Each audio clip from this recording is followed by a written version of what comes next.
Hello and welcome once again to another episode of the Couch Potato Podcast. On today's show, I'm joined by my special guest Kohl from the Knights of Degradation podcast, and we're going to talk a little wrestling.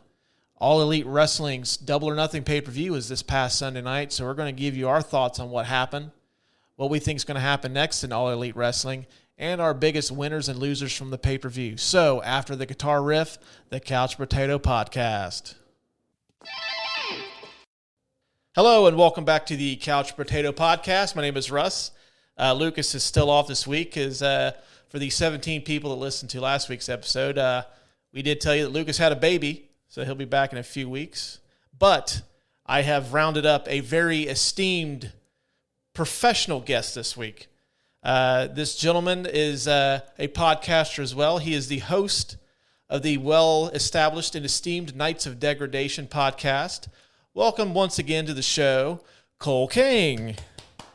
Hey, thank you, man. Happy to be here. I don't know when that professional guy is going to show up, but I'm happy to help out until he gets here. I text him. Still haven't heard back. He's like, fuck that two-rate show.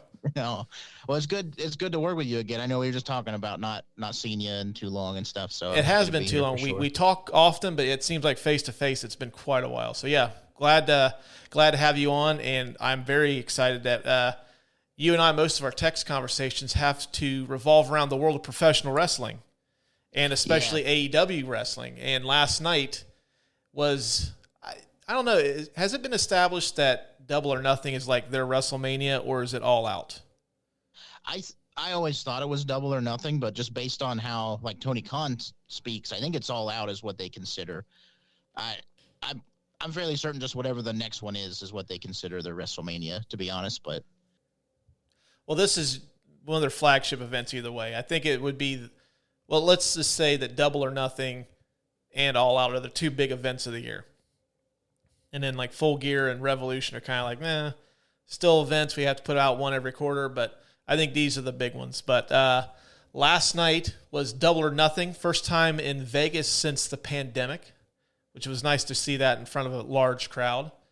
And I don't know how you feel. I'll ask you here in a second, but I felt it was a very lackluster show. Yeah, I think, I guess I just start out by saying that I absolutely love AEW. I've seen every AEW show since it started. Got really into it because Chris Jericho was a part of it, and I just love it. And I love everything they do, but was absolutely their worst pay-per-view by far, in my opinion. Not saying it was horrid or bad or anything. It's just not up to the standard that they have set, particularly for the beginning of their pay-per-views. Because what was last one was Revolution, and I think it was MJF and Darby Allin kicked that show off, and that was amazing. Actually, Revolution, this past one was the dog collar match with Punk and MJF. Okay, yeah, I'm sorry. The one before Full Gear was MJF and Darby. Man, he's kicked off 3 pay-per-views. That's kind of neat. I never realized that until just now. But again, 2 great matches with like great stories kicking off and getting you going, and then this one just kind of fell flat. Yeah, they have set the bar so high for themselves that I think this was bound to happen eventually, that they were going to have one that just wasn't as good as the previous ones. And I think you and I even talked that the build-up for this was not that great either. I think that you and I both had discussed that we weren't quite as excited for this one as we had been for most of the other shows they've done. Yeah, it just felt real throw. It was like they forgot there was a pay-per-view coming up, and they're like, "Oh shit, there's like we got a pay-per-view," and sorry, I don't know if I'm allowed to curse on here. But swear away. No one's listening anyway, so go ahead. We got a pay-per-view coming up in a few months. We got to get stuff going, and like the Hangman Punk angle until the week before the pay-per-view was just so flat, boring, and didn't make any sense to me. I mean, it made sense in the terms of, hey, they want to, put Punk in the main event, but it didn't feel personal like they were saying it did. And then I can't think of a single storyline other than MJF and Wardlow that actually had any build or drawn out to it. Yeah, and of course, the build up to the show, I thought the Go Home episode of Dynamite was really good, but still, like, you weren't super jazzed about the pay-per-view. And then I don't know if MJF decided, like, you know what, I'm going to build some interest for this event. So on Saturday during the Fan Fest, he just decided to do a no-show. Yeah, I don't know if you want to jump right into that. Yeah, we'll go into that first. Yeah, sure. But, yeah, I mean, either either way, I think it ended up bad, just in my opinion, because he did no-show Fan Fest, and a lot of people were upset. But they refunded everybody, and I saw someone point out too that his Fan Fest meet and greet prices are usually way, way higher than what they were at Double or Nothing. So it's hard to know if it was a work or shoot. I think it was a shoot. Like, I think it was real. Honestly, I think there were some really big issues that were happening, and I kind of don't blame MJF for being upset and, not wanting to partake in the Fan Fest and stuff. I think the only negative thing about what he did was he was going to screw over Wardlow pretty bad. I think that sucks. Yeah. Go ahead. I was just say I do see his point of view though as to why he's disgruntled, and it's about the money, but I think there's also these feelings of seeing all these new guys come in, and like obviously Punk and Daniel Bryanson are going to get huge paydays wherever they go. Like, they're going to be some of the top paid guys, and I can even see Adam Cole, even though I'm not a fan, he's a big draw. But I also and again, it's internet stuff, so you got to take it with a grain of salt. But I read that like Swerve Strickland, Keith Lee, and Jay Lethal were all paid more than what he's currently making. And I can see where that would be pretty frustrating. Yeah. Well, I didn't even find out about this till the wee early morning Sunday. Like, I just happened to wake up and I looked at my phone and I seen that like he no-showed that. And then there was like serious concerns. He was like not going to show up for the event at all. And like you said, though, I get it. I would be super frustrated, too, if these guys are not established names, and he's arguably the biggest heel in wrestling, outside of Roman Reigns. I think Roman's the biggest heel, but...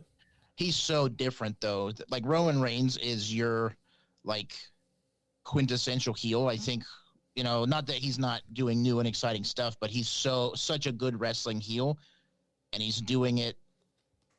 I don't know. I guess I don't know how I'm going to explain this, but just he knows exactly how to be a heel, and he's following the right steps, and he's doing everything great to be a good wrestling heel. I think MJF is kind of reinventing what a heel can be for wrestling, if that makes sense.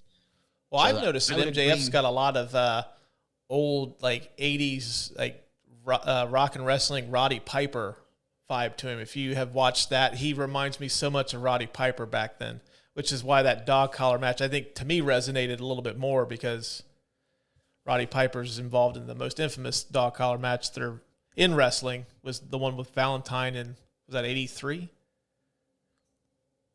I'm not sure. Yeah. I've gone back and watched it. It was before I was born, but I definitely have seen, and I love Piper. Actually, I knew about him when I was really into wrestling, and then his character on It's Always Sunny made me go back and watch all of his matches just because he was so awesome. So...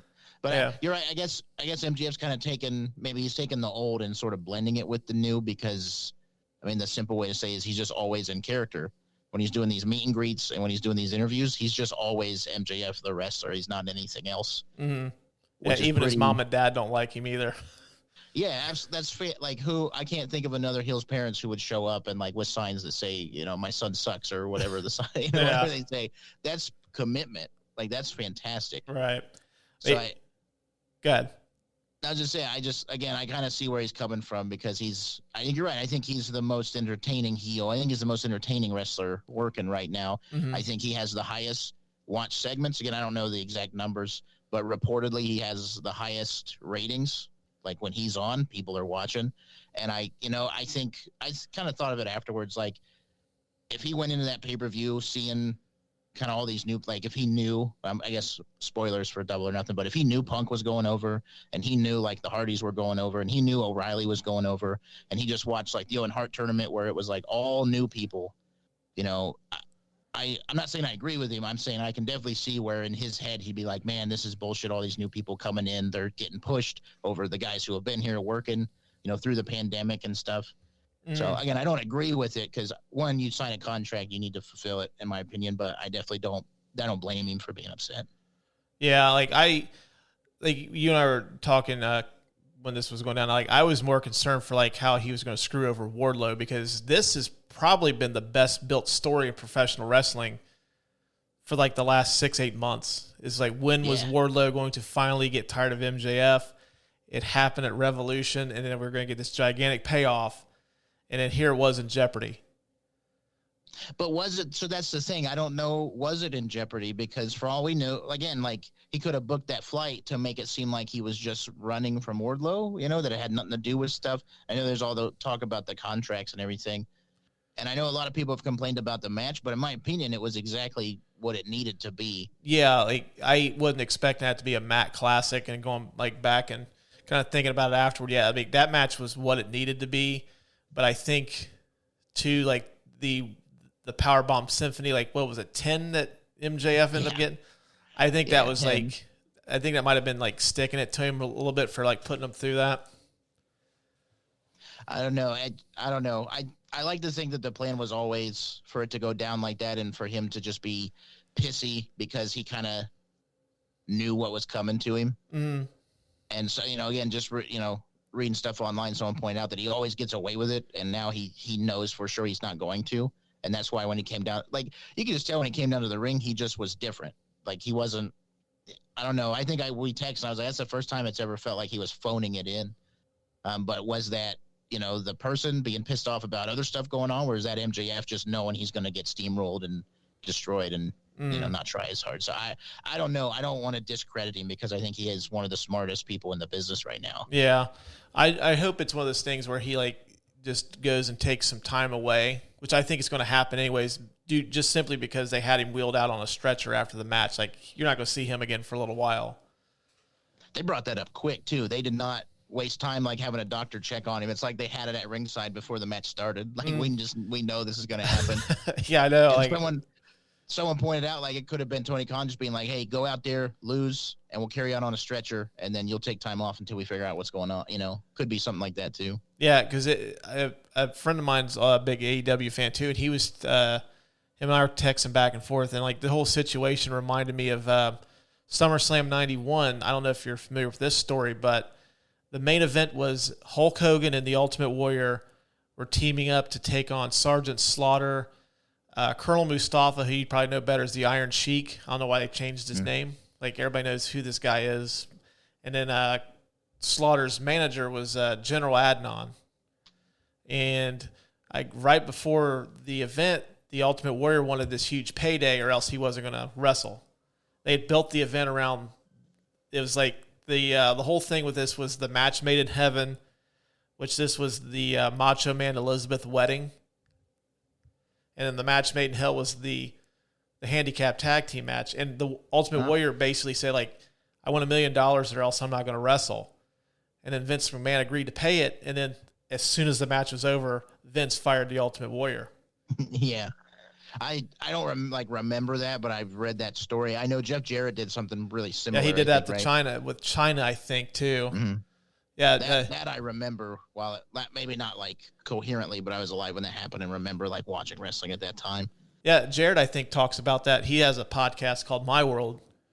I think he goes into depth about exactly what happened with that too. It's pretty interesting. Listen. Mm-hmm. I mean, that happens, and I always like I get really sucked in because I look at wrestling as an art form. It's I'm really into theater, and that's kind of how I think of wrestling as like as performance art. Mm-hmm. And I get really sucked into that, and I have to take a step back sometimes and remember, like, okay, these are people with lives and their own kind of baggage and emotion and stuff, and we need to account for that. I think one of the other, this isn't exactly the same thing, but like Kurt Angle asking for time off from WWE and then getting it and then signing with TNA like a week later. Yeah. Not a week, but however long it was. But he killed it in TNA. I liked his TNA run better than I liked his WWE run. Really? Mm. He was really good at TNA. Samoa Joe's streak, man. I love that. That was the headbutt heard around the world. Like that was. I was watching that live when it happened. It was just awesome. Yeah. I completely lost my my train of thought. But yeah, I don't know. Like, I'm really hoping that this is just one of those things where he takes some time away, because the WWE's dealing with something similar. Sasha Banks and Naomi, they walked out of Monday Night Raw. Yeah. I don't know. Like, I just feel like there's a time and a place to do that, and I don't think like holding somebody hostage right before pay-per-view is it.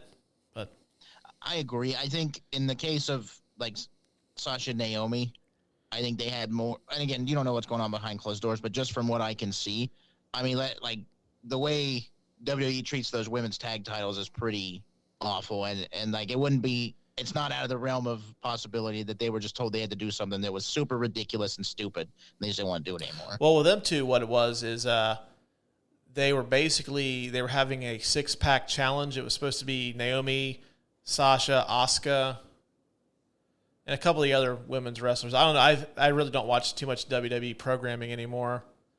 So I'm like, some of the wrestlers I kind of don't know as well as the others. But Naomi was supposed to win, and then she was supposed to go on to challenge Bianca Belair at the Hell in the Cell pay-per-view. And I think they're going to set up Sasha to take on Ronda Rousey. And I guess the concern was like, okay, well, what's going to happen to the women's tag team division, which they have been trying to build up. And Sasha's like a big proponent of those tag team belts, and just kind of shit on it. So they took their shit and walked out. Here's the belts, and they left. Well, again, like I remember, because when I was getting into AEW, I kind of tried to get into WWE too, and still not my favorite, but I think Sasha Banks and Bayley kind of, I don't want to say carried them, but they were some of the most entertaining stuff WWE had going on during the pandemic. Oh, Bayley for sure. Bayley was one of the MVPs of the pandemic run. She was so amazing, and it sucked that her run got kind of cut off when people started coming back because of her injury. But yeah, Bayley's stuff was fantastic. Well, their whole storyline of being a tag team, and they're kind of playing that, okay, when are they going to turn on each other? Who's going to turn first? Like, that was, in my opinion, like that was enough for me to tune in to their segments and really watch them. Whole different episode, but I have a lot of negative feelings about the way both companies treated wrestlers who did really good during the pandemic. I think you see similar stuff with Sheeta, because I think she kept that division going for a while, putting on like banger match after banger match, and now she's an afterthought. Taken out of the tournament without being told, if you believe kind of what she said on Twitter. So, yeah, I don't know. For a while there, I was very optimistic about women's wrestling being kind of treated like on equal par with the men, but now it's just like it seems like both divisions are taking a step back. I mean, AEW has Thunder Rosa. I like her. Britt's been awesome. I think Britt's the best female wrestler out right now. I think technical wise, there's a few above her, but I think just all around. And it could be because I watched her since day one, and I remember thinking, like, man, she's just like a crappy vanilla babyface wrestler. And then to see her heel turn on the cruise, and she's one of the very few wrestlers, maybe very few women's wrestlers, who has gotten literally better every single time I see him. Yeah, and you can just tell how hard she works. So I'm a big fan of Britt Baker for sure. I would love to see she was champion, and she definitely lost it at the right time, but I definitely would like to see her still have a really heavy involvement in the women's division. Yeah, I would probably say Charlotte is probably a little bit better, but I think she's a victim of right now the WWE just seems to not be able to write cohesive like angles and storylines, keep people invested. Like I think the Ronda Rousey Charlotte angle was just fell so flat because people had turned on Ronda. And then, like, you don't like Charlotte to begin with, so it's like two heels going at it. And it's like, eh. But Britt did win the Owen Hart, so she's still very highly thought of in that division. Absolutely. And we can talk more on that when we get to I don't know if you want to go in, like, match order. Yeah, I'll just run down the card here real quick. The buy-in, which I was so mad. I don't know what Bleacher Report's deal is, but it seems like every time you order a pay-per-view from them, there's issues where you can't seem to get in right away. And dude, go ahead. Sorry, I feel like I keep cutting you off. I'm really sorry. Oh, you're good. They double charged me twice, and the entire night was an absolute nightmare. I'll say that first. It didn't work until right before that buy-in match started, but every single match, at least once, my audio dropped, and then it started playing in fast. It would like lag and then play in fast forward, and I'd have to back out and come back in. The Rosa match I missed a good portion of because of that. It crashed like 5 times. Again, the audio dropped over 10 times. I had so many issues with it, and I hated it. And I don't normally do this, but I wrote them a pretty strong worded email and highly suggested they give me a refund because, well, definitely for the double charge, but yeah, I was hurt my experience probably more than anything else with the night. Yeah, I ordered mine yesterday, and I went to because we were doing like family stuff. So like I even set a time like, hey, I have to be home by 7:00 because I'll get into that in a minute. But I was like, I can't miss the buy-in, and go to click on it, hit play because usually they start like the first half an hour is just like kind of these, vignettes of like setting up the matches and stuff, and it said I had to purchase it, and I was like, wait a minute. So I went to my email, showed they had taken the money out. I was like, no. Okay, there's probably some kind of glitch because it took all the pay-per-views I had bought up before that, and it had the unlock button on it.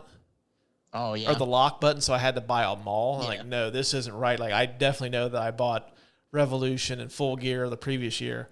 And then I just kept following on Twitter, and I seen so many people having issues with it. And finally, you told me you got on, so then I went and went back to the app, and then like it played seamlessly. I didn't have any issues the whole night, with the exception of in the House of Black Death Triangle match. It kind of like reloaded for a brief minute. I probably lost like maybe 45 seconds of that match. Outside of that, no issues at all. But still, well, that's good. I'm glad I wasn't just. I'm glad you didn't have the same kind of issues I did. I was livid. I hate when that kind of stuff happens. And I use a VPN and Fight TV to watch AEW most of the time. But Fight TV is starting to block VPNs, which is just infuriating. Yeah. Yeah, I've seen a lot of complaints on Twitter about people, like, why not put it on Fight TV? Because I don't know too many smart TVs that don't have that app. And, I mean, I would imagine since Bleacher Report's owned by Turner, and since, AEW is, in the Turner family, that you're going to naturally have the events on there. But, yeah, they got to do something about that. Yeah, I'm hoping that they're not because it's been like that forever. Like because BR Live wasn't that great either, so it's been like that for a while. My hope is that they're working on their own streaming thing and just gonna wait and put it all on their own app or something like that. Yeah, like every pay-per-view I've ever gotten, there's been some kind of issue before the event starts. It's never been this bad, but yeah, I was getting so agitated, like I thought I was gonna miss the buy-in match, and the buy-in match was Smart Mark Sterling and Tony Nese versus Hook and Danhausen, who Danhausen is one of those wrestlers that kind of just went down a rabbit hole one night. I happened to see a couple of YouTube videos, and I just kept gaining steam, and I have absolutely fallen in love with this character. He is one of my absolute favorite wrestlers. I mean, he's okay. He's not Kurt Angle. You're never going to confuse him with even Tony Nese, but sometimes professional wrestling needs a character like this. Like just kind of like somebody to kind of loosen it up and take a little bit of the seriousness out of it. Absolutely. And I mean, look how successful Orange Cassidy's been with that, Yeah. And this pairing, like I was hoping that they were going to pull the trigger on this. And they've set it up beautifully. And I'm eventually expecting this to run for a little while, and then I think Hook's going to eventually turn on Danhausen, and you're going to build him up to be a bigger face in the long run. But yeah, like I was so upset. I thought I was going to miss this, and it wasn't anything. This match itself to me wasn't anything super spectacular. You did get to see Danhausen actually wrestle a little bit versus the squash match from Dynamite, which I get it, they've set up the angle, but still, he got squashed pretty quick. Yeah, I don't know if he was even like totally clear. That's what I just assumed when he got squashed like that, because his leg was really messed up. So I was just like, okay, he probably wasn't cleared for anything but a squash match, but he really got into it in the buy-in. Yeah, he even did a version of Taz's belly to back suplex too, which I thought was kind of a nice little nod. Yeah, it just came out of nowhere. I was like, holy shit, he has been. They did that training montage a few weeks ago or maybe last week on Dynamite, which was fantastic. Mm-hmm. Yeah. Yeah, I think he's probably slowly working his way back. So I don't think you're going to see him go full board for another month or so, but it was nice to see him actually in action. For sure. And you're right. I think that parent, because so Danhausen's my wife's favorite wrestler. You know and what? I love him. My kids absolutely adore Danhausen. My 3-year-old daughter even loves him. Like sometimes she'll crawl up in my chair and I'll have my phone up and she calls him Dalehausen. So she's like, Daddy, can we watch Dalehausen videos? So I'm like, yeah, sure. So I always show her the one where he goes to Pro Wrestling Tees. Mm-hmm. And she just sits there mesmerized watching it until, a 3-year-old is only entertained for so long. And then, the next thing is like, ooh, squirrel. And it's completely. Yeah. Well, yeah, I think he has a wider appeal than Orange Cassidy as far as as a comedy wrestler. I feel bad because Orange Cassidy's done some really great stuff, but I feel like they overexposed him, which is good now that they're letting him sort of cool off a little bit. I love, and like Hooks, Mercedes and I were just talking. We played this game where we had to answer questions, and the question she had to answer was, who's my favorite athlete right now? And she said Moxley, and I was like, no, I got to be honest. Like, if I had to pick one, it's Hook right now. Hook entertains me more than any other wrestler because he just he walks to the ring, beats the hell out of somebody, then walks out, and I love that. And one of my favorite wrestling memories is Taz debuting and beating Kurt Angle. I think of that match at least once a week because I just love it so much. I'll watch it probably at least once a month, which is a little excessive, but I love it. And so it just reminds me of that, and it gives me these feelings of nostalgia. But I also I like his attitude. I like everything about him, to be honest. And I think pairing him with Danhausen is just such a weird take, but it just works so well for no reason at all. Yeah, they have a very it has that 80s buddy cop movie vibe, like Eddie Murphy and Nick Nolte, Charles Grodin and De Niro, Mel Gibson and Danny Glover. They're so mismatched that it just can't help but work together, and it does. Yeah. Well, I like the whole thing with the chips is really funny too, because Danhausen on Twitter tagged a bunch of chip companies to try and get sponsorship, and none of them replied. And then I think it's Hers Chips. I think it's the one that they tagged Danhausen. They're like, hey, well, you give Hook our chips so he can't resist them. And so that's the actual chips they used. Oh, is it? I think I've seen too. There's some Michigan chip company too that's been giving him some stuff. The ones that he left in the ring for him when the week before they did the handshake. That was some kind of Michigan chip company, I think. That's probably, it might not be Hers then. That's probably what I'm thinking of. I just know a company tagged them on Twitter, so it's it's getting an actual company involved in their story. I don't know. It's just cool. I enjoyed the heck out of it, and it was, other than the MJF Wardlow, I really looking forward to that match. I just really am invested in that story. I think the Hook Danhausen match is the one I was most excited about for the whole night. Yeah, that's another great story that AEW is telling right now, is the two of them eventually coming together, because I was actually expecting it to be Hook versus Danhausen at Double or Nothing, and then something would happen to where they would end up having to team up, and then Hookhausen would be formed here, but they did it a little early. But I was super excited for it. I wasn't expecting much, but I was pleasantly surprised. Anytime I could see Danhausen, I'm like, okay, I'm good. Yeah, I don't really have a lot to say about that match because it was everything it needed to be and more. And Tony Nese is awesome. Tony Nese just seems so willing to just wrestle and put over whoever he needs to, and he has a good time and looks great while he does it. I really respect Tony Nese. I think he's pretty cool. Yeah, I don't know him personally, but you told me you did. That's the reason you're on here. Yeah, I'm sorry. Yeah, I just name dropped him just to get on your show. I'm sorry. You said, hey, I know Tony Nese. Maybe I can get him to come on. Like, oh, that would be awesome. So. Thanks a lot, dude. Show's over now. Oh, and then, of course, they kicked the actual event off with the Wardlow MJF match. We kind of touched on that briefly. Yeah, this is exactly what we expected it to be. MJF got his ass kicked, got carried out on a stretcher. I think it was a solid match. I mean, but we don't have to. We've already went into depth for that, so we don't have to go too much into it. Unless you have anything else you want to add. No, the after match angle where Tony Schiavone, said, you're all elite and stuff. I think they should have saved that for Dynamite and made a bigger deal about it, in my opinion. And I think because Tony Khan has said he doesn't want to be a character in wrestling, but I think Tony Khan should have actually come. I don't know, just to give Wardlow even more of an endorsement, if that makes sense. That's the only thing I wish would have been different, other than the stuff we've talked about. But the match itself was was just great. It was good watching MJF just get the crap beat out of him like he deserves. Yeah, I tell you what, Wardlow is, if he's not now, Wardlow is probably going to be headlining pay-per-views within a year.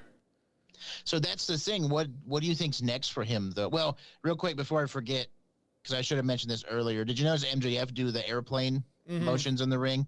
Dude's whether it's real or not, dude's a genius, and I love him. But yeah, what's next for Wardlow? Do you think? Because I was trying to think, like, man, where can he go? Because he's not going to challenge, I don't think, for either title. No, I can't, because I think they're going to be they're setting up Forbidden Door next. I don't see him in the title picture anytime soon, but I don't know. Like, I think that he's beaten MJF. Like, he went up the ladder. I don't know. I think he's got to go up against like somebody like on maybe not MJF's level, but somebody close. Like, I was thinking maybe because I'll get in just touch. I'll just do it now. I was going to save it, but I really think that the House of Black. I hope that this angle with Death Triangle's done.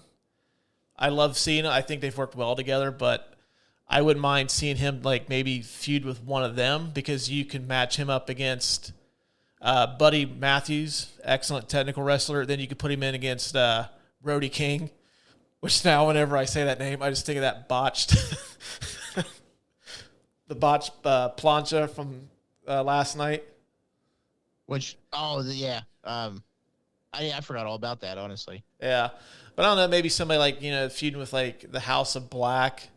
I don't know, like I would say Lance Archer, but Lance Archer, they already did their thing, and I don't know, Lance Archer is kind of criminally underused, but we'll save that for a different episode.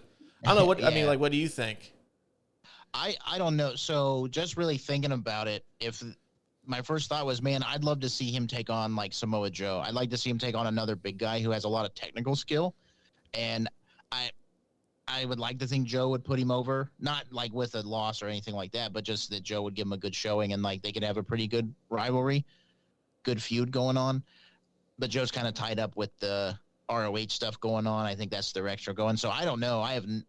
That's what I'm worried about. I have no idea what's next for him, but he needs to keep his momentum going, in my opinion. I think he's as good as he is. If we don't see him for 2-3 weeks, when we do, it's not going to be as exciting.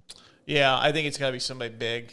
Like not MJF big, but he's got to move on to like some of the upper tier guys. I would even maybe say something with Jericho, but I don't think their stuff's done either. But we'll save that for a little bit with Kingston. Yeah, my worry is that he's going to be on Dark and Elevation, just trying to get his win count up, and that we've seen that doesn't work. Like they tried that with Lance Archer, right? Like they tried to give him all these wins with people that we didn't know on Dark and Elevation, and it just didn't translate to the main shows. So as long as he's on Dynamite or Rampage, at least one of those two every week, I think he'll be fine.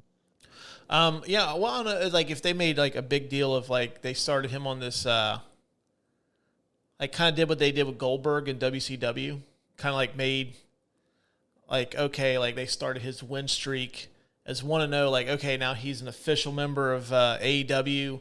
He's 1-0 as an official member of AEW. And he goes on this win streak, and they kind of make a big deal about it, kind of like Goldberg.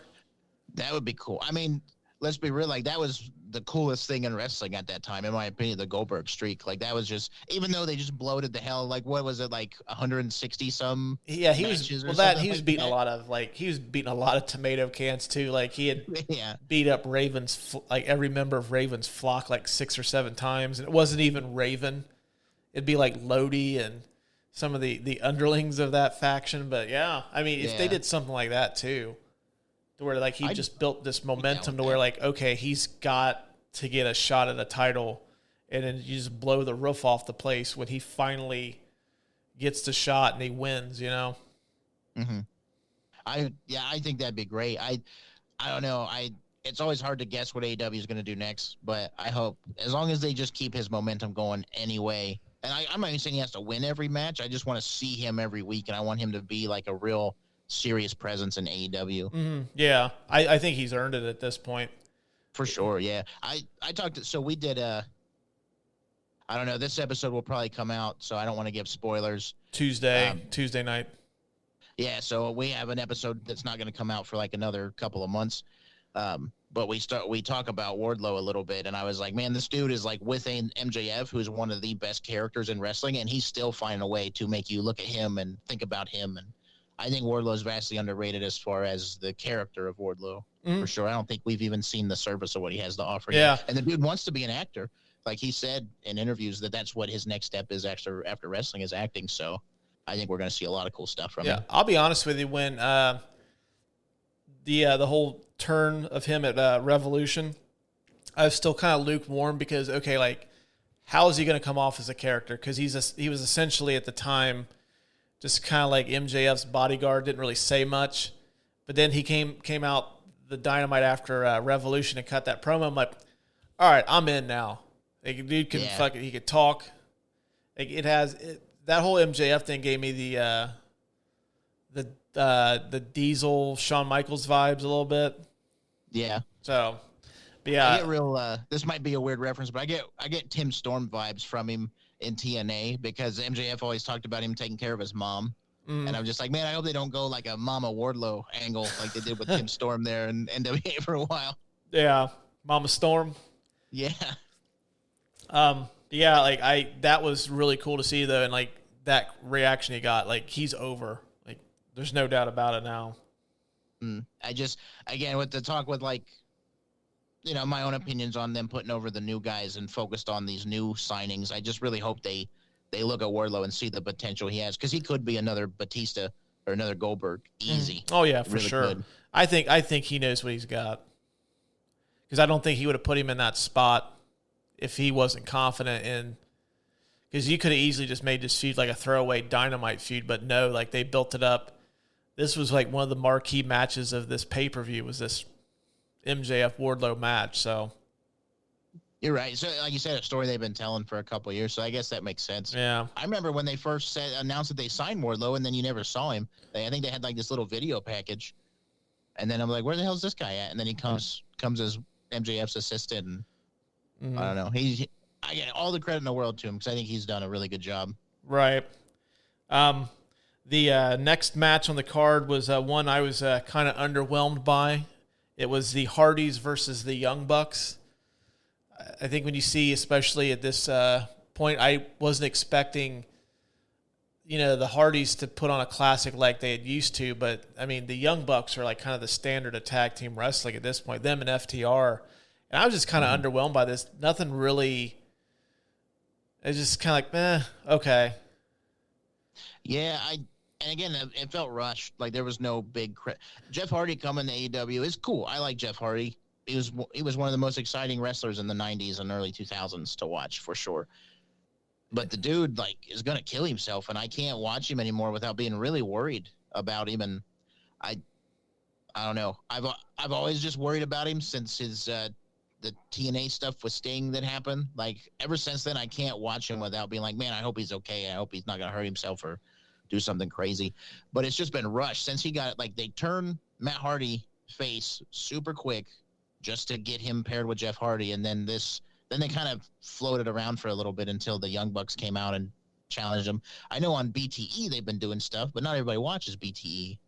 So I think it was just another example of a match just being super rushed, so I didn't have a reason to care. I just felt like they were doing this match because they thought they had to. Yeah, and it looked like, too, Jeff was kind of, I don't know if he got banged up at some point in the match, but there was a big stretch of the match where he looked like he was just completely out of it and kind of like hurt or something. Yeah, I mean, you can tell just by the way he's doing his swantons now that he does not want to take bumps on his back and his ribs and stuff. So, and I don't blame him. He's been doing it for 100 years, So I was also very underwhelmed, and I'm not like the biggest fan of the Young Bucks. I think they're phenomenal to watch and they're really entertaining.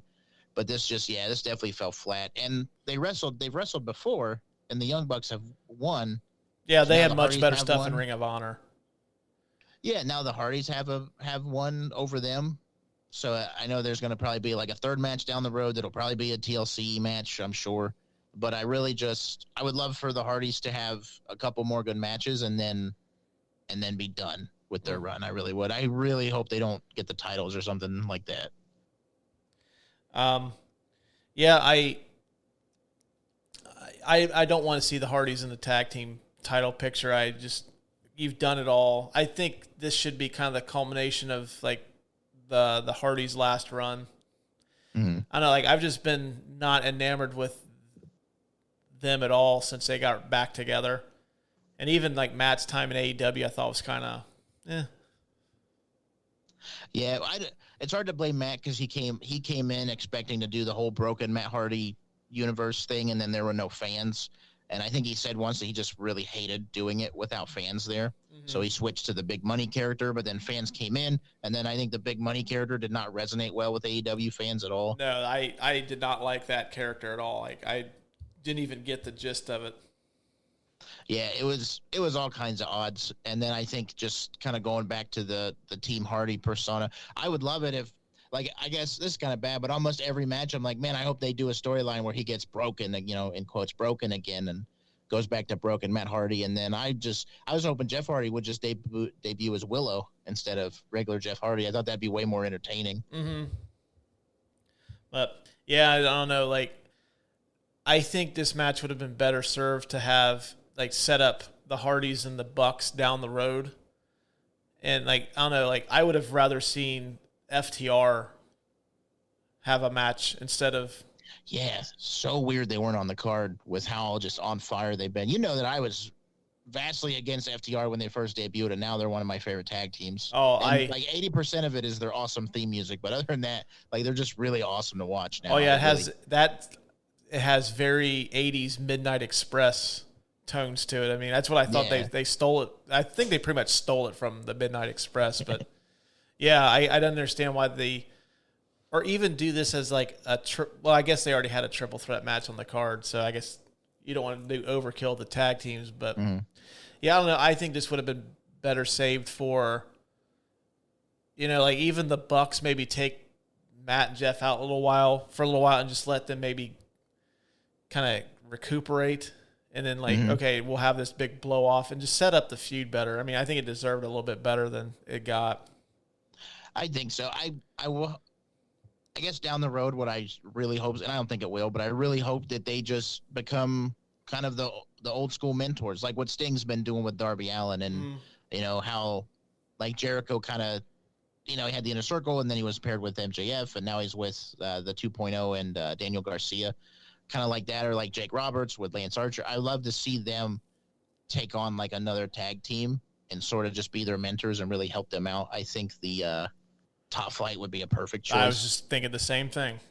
But one of them's hurt again. Darius is hurt again, and he's going to be out for a while. But then just Dante would be cool too, or if they do Dante and then find another person to team him up with and mentor them. Mm-hmm.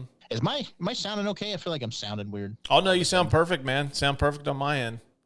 Sorry, it's the most talking I've done that hasn't been baby talk in 6 months, so I'm sorry. But yeah, I would like to see that where they can do like what Sting does, where he'll do a tag match with Darby Allin, and Darby Allin carries like a good 70% of it, and then Sting comes in, gets a loud pop, does some chops, and does his little, you know, chest bump thing, which I freak out for every single time. And then perhaps dive off of a mezzanine onto Andrade through, you know, 3 tables.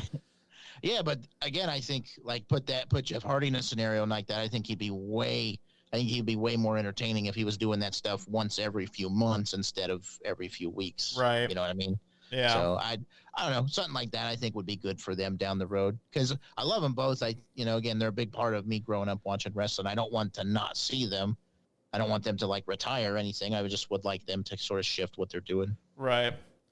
The next match in the card really isn't too much. It was for the TNT Championship. It was Anna Jay versus Jade Cargill, who I think is a star in the making. I don't. Really? Oh, I think she's... For a very specific reason. So I like Jade Cargill. I think personally she's awesome. When she came out once and like waved at her daughter, and her daughter was like all excited. I love that. I love that kind of stuff. She is really green still. She has a lot of issues. I was telling Mercedes when we were watching it, she telegraphs worse than any wrestler I've ever seen in my life. Mm-hmm. Although she has gotten better than she has been. I think she's slowly getting better, but I still think she's got some work. But I think she just has an it factor that the division doesn't really have outside of maybe a handful of the wrestlers?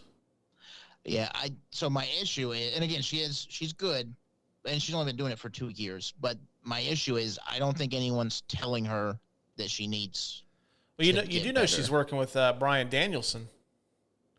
Yeah, she mentioned that during the media scrum that she's working with Bryan. So, 2 years down the road, she'll be amazing, and I'll listen to this and cry because I have no friends because of this. But like, oh, you'll have one. Really, I don't know. I watched the media scrum, and everyone was like, "That match was great. You did such a great job." And I was like, "Really?" Like, that match was just kind of one botch after the other. And I think her kicks, they're either perfect and awesome, or they're terrible and garbage, like her big pump kicks and stuff. I think she has a long way to go before she's even remotely, I don't want to say entertaining, but before she's even remotely like considered a good wrestler. Mm-hmm. And I hate to be mean to her because I think personally she's awesome. I think the stuff they're doing with the baddies section to get Red Velvet and I can't remember Kira Hogan involved, I think that's cool. And giving her a faction is cool. I really would like to see her get better. And I don't think she's going to by doing these, few-minute squash matches and by having all these people tell her how amazing she's doing. Yeah. So I guess I didn't really think she mentioned Bryan Danielson, like working with him. I didn't know it was like a training thing. If that's the case, then she's going to be phenomenal. Right. You're not going to work with Bryan Danielson and come away anything less than a good wrestler. Yeah, I mean, I think she's got some ways to go, but yeah, I think she's going to be the future of that division. I was actually impressed by Anna Jay, how good she was. Now, I mean, Anna Jay's kind of in the same boat to an extent. She's very green too. I think for what they had to work with, I thought it was decent but not great. I mean, basically the big takeaway from this is who showed up after the match.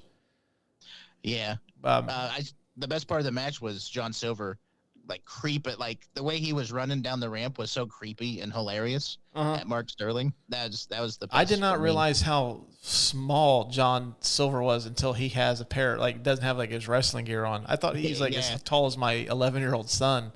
Well, you say small as in like short because he is jacked. Oh yeah, I was gonna say he is yoked.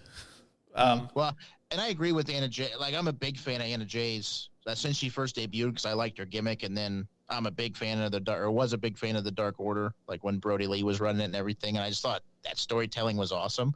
I just think she's fizzled out, and this match was rushed again. Now this one, along with another one, we now know why it was added to the card last minute, and that was so Tony Khan talked about at the media scrum how he wanted to extend the length of the pay-per-view to go beyond the game.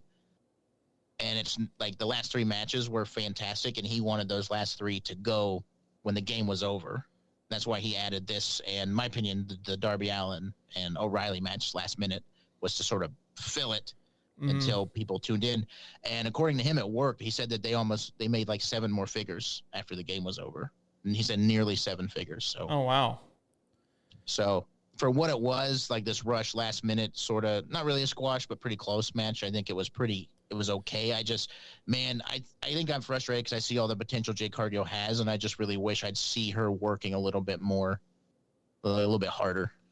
Yeah, I think it's coming. I think too, if you put her in with some like established talent, I mean, it looks like they're setting up her versus Athena, who, if you don't know that name, wrestling fans would know her best as Ember Moon in NXT. She's a phenomenal worker. She seems to be a touch injury prone, at least she was in her WWE NXT run, but she's a phenomenal worker. I think putting Cargill with like wrestlers that know how to work and lead her along, I think it could help her development too, because it's like with anything, it's repetition and working with people that know what they're doing.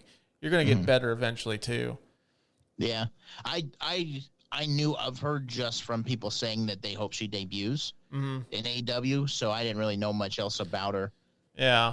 I just knew her by name, which is great. I'll take all the... Now I'm worried because, Ruby Soho got signed and she really hasn't done much since, and now people are complaining that she's not being used, and I think Tony Storm's going to end up in that same boat. So I would rather see them have a better plan for who they have before they sign anybody else. Yeah. But let's be real. If Sasha Banks becomes a free agent, they're going to sign her. There's no way they wouldn't. It'd be stupid not to. Oh, for sure. Also, Malcolm Bivens. Stokely Hathaway is what they're calling him. Yeah. If he's paired with Ring of Honor name, I think. If he's paired with Cargill, that's only going to boost her character. He's a phenomenal mic worker.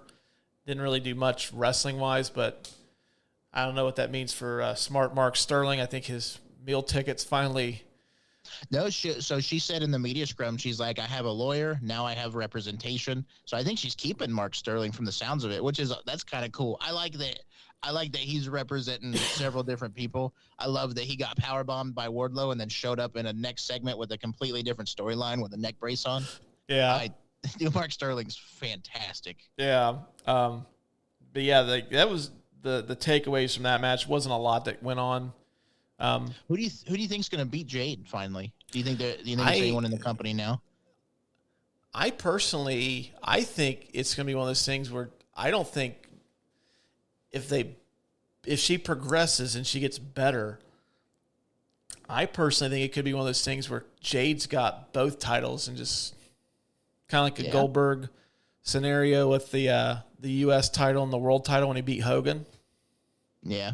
But I'm also a lot higher. I am extremely high on her potential to be something special because she has an it factor that you don't really find in that division too much. So, yeah, which I agree. Now I'll backstep a little bit. Maybe I'm a little too hard on her. But again, I do like her personally. I just in the ring. I talked about Britt Baker earlier, how she gets better in the ring every time I see her, and I just don't see that from Jade, so I get a little worried. But I would love them to build Jamie Hayter up and have Jamie Hayter be the one to beat her for the first time. I'm a big fan of Jamie Hayter. Mm-hmm. I think she has the size to be just as intimidating. And I'm not talking where she comes out and destroys, but I'd love to see like a good 15-minute match with them and Jamie Hayter just barely pull it out. Yeah, they need to do something to where she is challenged versus squash matches every week. I think Anna Jay put up a better fight than I was expecting. This was because I forgot that this was a rematch from a previous pay-per-view match, if I'm not mistaken. And I was like, again. And like you said, I thought this was kind of a filler match. But, I mean, they did the best they could with – and it was different than what they did the first time. But well, they built that other lady up. What was the lady? She wrestled on Dark like you never saw her on Dynamite. And she was like this – what was her name? Marina Shafir? Was that it? Yeah, I'm trying to think if she's the one that's married to Roderick Strong. I'm not sure, but I know they built her up at the way they built her up as a credible threat. But I'm I've never seen this lady wrestle outside of Dark, so I have no idea. Yeah, she was in NXT for a little bit, but she didn't really do much in that either. It was funny because Mercedes was asking about her. She's like, "Why are they building her up even though she's obviously not going to beat her, but they're trying to make people think she can?" And I was like, "You ever see The Great White Hope?"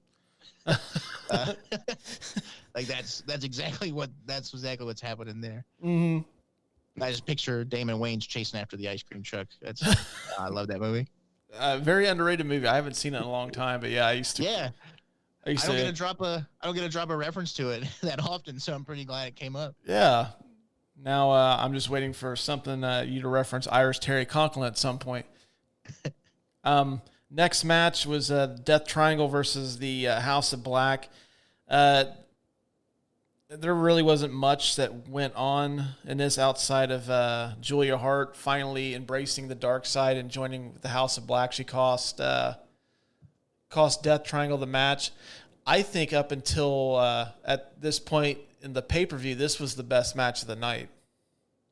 This was really good, but with the talent involved, I really would have been disappointed if this wouldn't have been good. But it turned out to be it was really good. Yeah, it definitely, but at this time, it kind of it breathed some life back into the night, in my opinion. Phenomenal. All six of those wrestlers are just so good. And I think we talked before, I loved the feud between Malachi and Buddy Matthews back in WWE. And that was just, their wrestling was just so good. And I'm so glad that they brought in Matthews to be a part of this now. Mm-hmm. Dude's freaking jacked. It's insane how good a shape he's in. I see him and I look down at myself. I'm just you just need to die. Well, you know what though? I tell people all the time, they get paid to do that. If I could get paid to go lift weights, I would be there 8 hours a day, 5 or 6 days a week. I know it's funny. Sometimes I forget what they announced Lance Archer's weight at, but it was like 330 pounds or something like that. And I pointed to the screen. I was like, Mercedes, him and I have the same body. We weigh the same. Like not even close. But yeah, I think, these six, they're going to put on a great match if they have the time and if no one gets hurt. That seems to what always derails these kind of awesome feuds. Mm-hmm. And the word is they wanted this match to happen at the last pay-per-view or at like way earlier and have Julia do the turn way earlier. But Phoenix got hurt, so they just kind of been spinning their wheels. Totally get it, totally fine. I think Julia, man, if they treat her right, she could be huge because she's 20 years old and she's already pretty good. I think she's an okay wrestler, and if they really just get her character work down, I think she could be phenomenal just in a couple of years. And I always talk about how I want factions to have multiple gender. Like there's no reason a faction can't have men and women involved. And I'm glad because we talked, this was years ago, about the Inner Circle getting a female member. And I don't think it would have worked for them, but having House of Black have a woman in it, I think is pretty awesome. Mm-hmm. Oh, yeah. I figured this was probably like the blow off so they could get Phoenix involved in it. Because I don't think you could have ended this feud without him being involved in it somehow. Yeah, for sure. And I love the Lucha Brothers. Man, I didn't watch much of them before AEW, but they just are so good.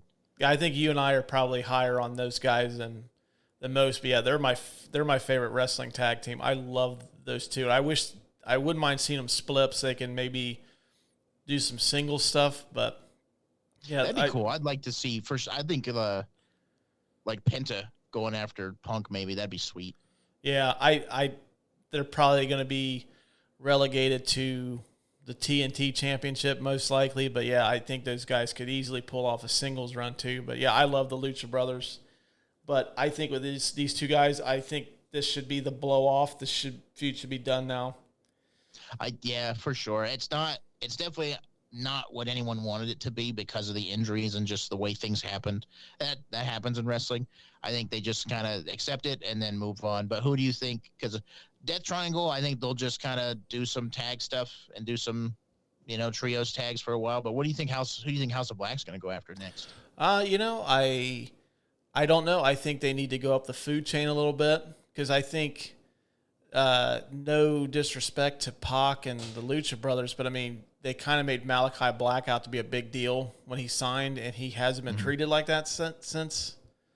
Yeah. So, I mean, I could maybe see. I don't know. I don't think it's. I've been the proponent of like him going after a championship. Like, I don't think he's established enough yet to where I would put him against CM Punk at like All Out or anything. But well, I saw somebody mentioned on Reddit, and I don't get on Reddit that often. That place is toxic. Yeah, well, my wife banned me from it. I'm not allowed on it because it gets me so worked up sometimes. But it's not Twitter toxic, but it's close. It's pretty close, yeah. It's just.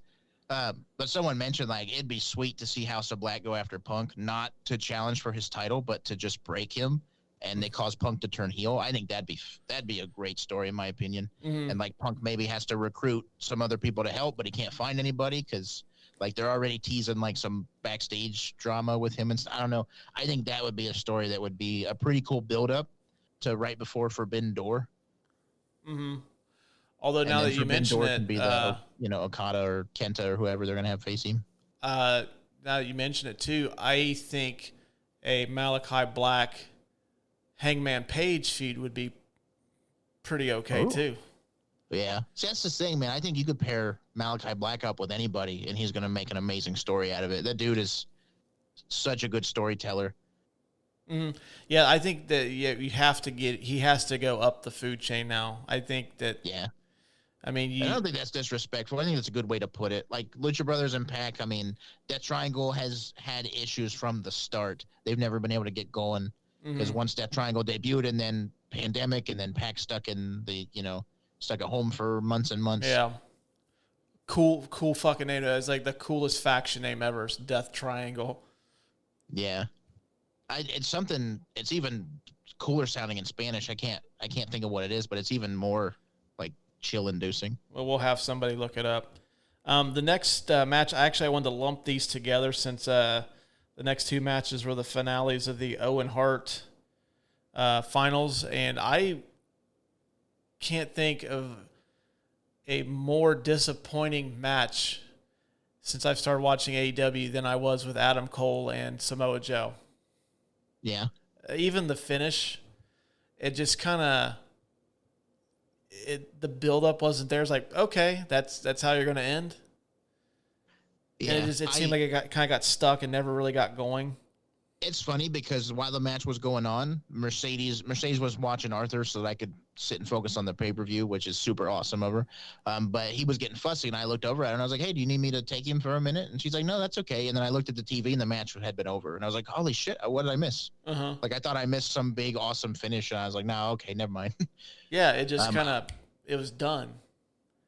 I think the tournament from the beginning has been really just strange and odd. And we've talked before, and I know it sounds like I'm hating on the new people coming in. I'm definitely not like if a big name is a free agent, you need to sign them. That's just how it is.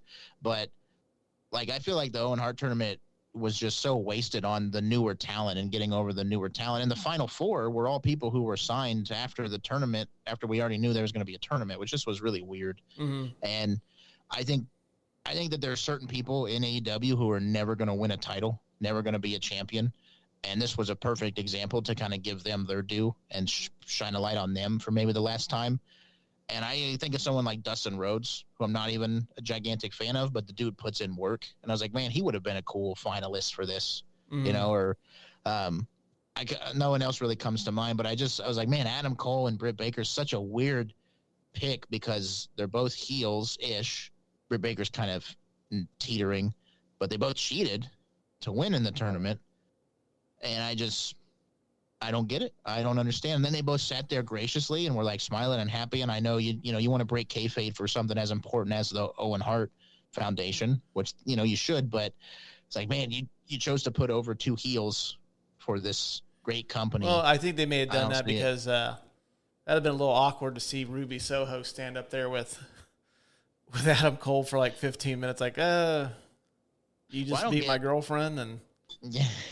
Well, that's the thing. Like, that wouldn't have worked because he's a heel. So why do that? I just don't understand. And like, I don't get Adam Cole's appeal, honestly. And I know a lot of people love him. I just don't get it. I don't think he's. See, I'm a big Adam Cole guy. He's always like in NXT and even Ring of Honor. He always put on like awesome matches. Like, I think for the men's side, I think he was kind of the perfect guy. When they announced the field, he was the guy I figured should have won it because winning something like this still makes him relevant since he had basically lost to Adam Page twice. Yeah. Kind of puts him down a little bit, but I think he's such a huge star, you have to make him relevant. I personally don't think Britt Baker needed this. I agree, think Ruby Soho needed this more. I think so, and the word deserves kind of shitty, but I think Britt Baker deserved it for sure. Again, I don't know. I think of how much work she's put in, and I just, like, Ruby Soho hasn't done it. Like, she got booed when she beat Statlander. Like, that was, I did not expect that at all. So, the audience just really isn't behind her, and she really hasn't done anything that great. And she's just been the same since she got here. And I think she needs to sort of reinvent herself. Now, I think, talking about, just fantasy booking forward, I think it'd be super cool if she turned heel and, obviously you don't want to copy the Riot Squad, but do something similar to that to get people excited about her again would be awesome. And then do the opposite with Adam Cole and Britt Baker. Have them turn face and be like, well, Adam Cole do a promo with the Young Bucks, like, well, I won this, and Owen Hart was a nice guy. I kind of want to be a good example and like start to turn face, and everyone's like, what the hell's his problem and stuff. They could do something cool like that and would be fine. But Soho definitely needs some help. I think what she's trying to do right now is just not working. Right. I don't know. Like, that's an interesting thing. Like, Adam Cole, though, seems to work better as a heel. There's some guys that are just have a predisposition. They're just better as a heel. And Adam Cole's kind of like the Undisputed Era when they were in the NXT. They were heels, but, well, with the exception of the Pat McAfee stuff, but they were the cool heels, kind of like the NWO. Yeah. They're heels, but everybody loved them anyways. That's kind of how the Undisputed Era was. So, and plus, I think they're going to keep. He's going to be heel when Kenny eventually comes back too. So you get the big Young Bucks. Oh, yeah. Kenny versus Adam Cole and the Redragon. I guess I'm just disappointed in the whole tournament, to be honest. And again, I'm just not big on Adam Cole. This is super shitty, but like he's Britt Baker's boyfriend most of the time when I talk about him. Like, oh yeah, it's Britt Baker's boyfriend. Like I hate to be that way. I'm just really not into him. Hey, you know what though? People like who they style. like, and sometimes people just don't click. As a matter of fact, now that you mentioned that, go ahead. Before we move on, though, what do you think of them taking Sheeta out of the tournament? Do you think that was legitimate? Do you think like they legitimately just didn't tell her? Or do you think it was all planned to be that way in the first place? You know, I don't really know what to think about that, because I could kind of see them doing that. But it's like, if you didn't have a plan for Sheeta to begin with, why put her in? Why didn't you just put Chris Statlander in there to begin with? Well, it doesn't make sense. I know Layla Hirsch got hurt pretty bad, which I think ruined plans for her and Statlander. But they said Sheeta was hurt, but she had just wrestled like 7 matches that week and was fine. And she just mentioned something on Twitter how this was like news to her, and like was confused of why they took her out. And I know she was vocal a few months ago about how AEW is not really being accommodating to the foreign wrestlers, and I'm worried that got her some bad heat, maybe. Yeah, that may have. So I don't know. That worries me because, again, I like Sheeta. She's not my favorite in the division, but she's definitely put in a ton of work. Mm-hmm. And I think her match with Britt Baker, where Britt lost, but she busted her nose and was bleeding, like that was a career-defining moment for both of them. Mm-hmm. And I still think that's one of the. If I had to put the top 5 best matches, you know, not just technically, but with story and everything involved, that's definitely in there. Mm-hmm. Yeah, I don't know. Like, I really hope it doesn't get her some heat either, because like that division, although they're starting to bring it, like they've got Toni Storm, they just brought in Athena, Britt's a big name, Thunder Rosa. They could still use some stars, and I mean, Sheeta's the longest reigning women's champion. Or did Britt Baker end up? I don't remember if Britt held it longer. No, she didn't. Sheeta held it for a little over a year.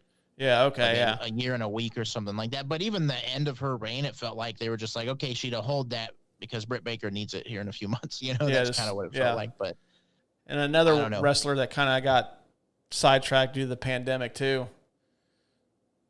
Yeah, but Sheeta moved to Florida to do AEW full time. Really? Yeah, she moved to the United States and stuff. So I don't know. It's, you know, you can speculate until you're blue in the face on what's going on, and it could all be a big work and be part of the story, but most of the time it's not. So, well, that takes us to, in my personal opinion, the worst match of the night, the 6-man or the 6-person tag between Ty Conti, Sammy Guevara, and Frankie Kazarian versus Scorpio Sky, Ethan Page, and Paige Van Zandt. Yeah, I don't think it was the worst match of the night, but I am so glad I don't ever have to see it again. Like, I'm so glad this story's over. I don't know. It seemed like a jumbled mess. Like they didn't know what to do, and a lot of people are blaming Cody that they had this big story revolving around Cody and Sammy and stuff. I don't think that's true, honestly. I think they just tried something and it didn't work. Tony Khan seems to be a big fan of wrestling couples, which I think is a little weird. And I think when Sammy and Tay got together, he thought he could take it and do some stuff with it. Obviously, people hate it. And not just like, hey, these are heels, we should boo them, hate it. They have legitimate heat. Yeah, with me, what's his name? Stu Grayson didn't get re-signed. And I was like, how are you going to let Stu Grayson walk away and keep Sammy Guevara? Mm-hmm. Like, Sammy's the only person I actively wish would not work at AEW. So... Yeah, I mean, he's incredibly talented, but he just seems to be very reckless at times with his own safety. And, I mean, he damn near fucking killed Matt Hardy. Yeah, a bunch of times. Like, not just once, like 3 different times. And I'll concede one was Matt Hardy's fault, like when he jumped on the pavement. But, I'm glad it's over, and I kind of hope I don't ever have to see Sammy and Tay again, to be quite honest. I'm sure I will, but... Yeah, I'm sure that... I mean, I guess if they're going to do something with him, just let them embrace, like, just become heel and just be done with it, versus them trying to be a face tag team or face team. Like, this is another thing that didn't make sense, is like, Men of the Year are supposed to be heels, And I thought at first when they did the Scorpio Sammy rematch for Scorpio 1, I thought, okay, they're going to turn him face. And they just didn't do it. And that was evident by the what they did to Frankie Kazarian. I don't know, like just this whole story thing was a mess. And I'll be glad to see Scorpio move on to somebody else besides Sammy Guevara. Frankie Kazarian has been really underused for quite a while. And I mean, I guess it was his whole career story though. Like he's been that way since he worked back in WWE and was under, like, that's just who he's been, which is sad. But yeah, I didn't really, it's like, okay, cool. It's nice to see him on pay-per-view, but I'm just glad it's over. Paige Van Zandt looked halfway decent in the ring. I mean, you could obviously tell that this was her first time. She didn't wow anybody, but I mean, she looked competent. Yeah, I'll say she was definitely greener than what I was expecting. I thought she had been training for longer than maybe she has been.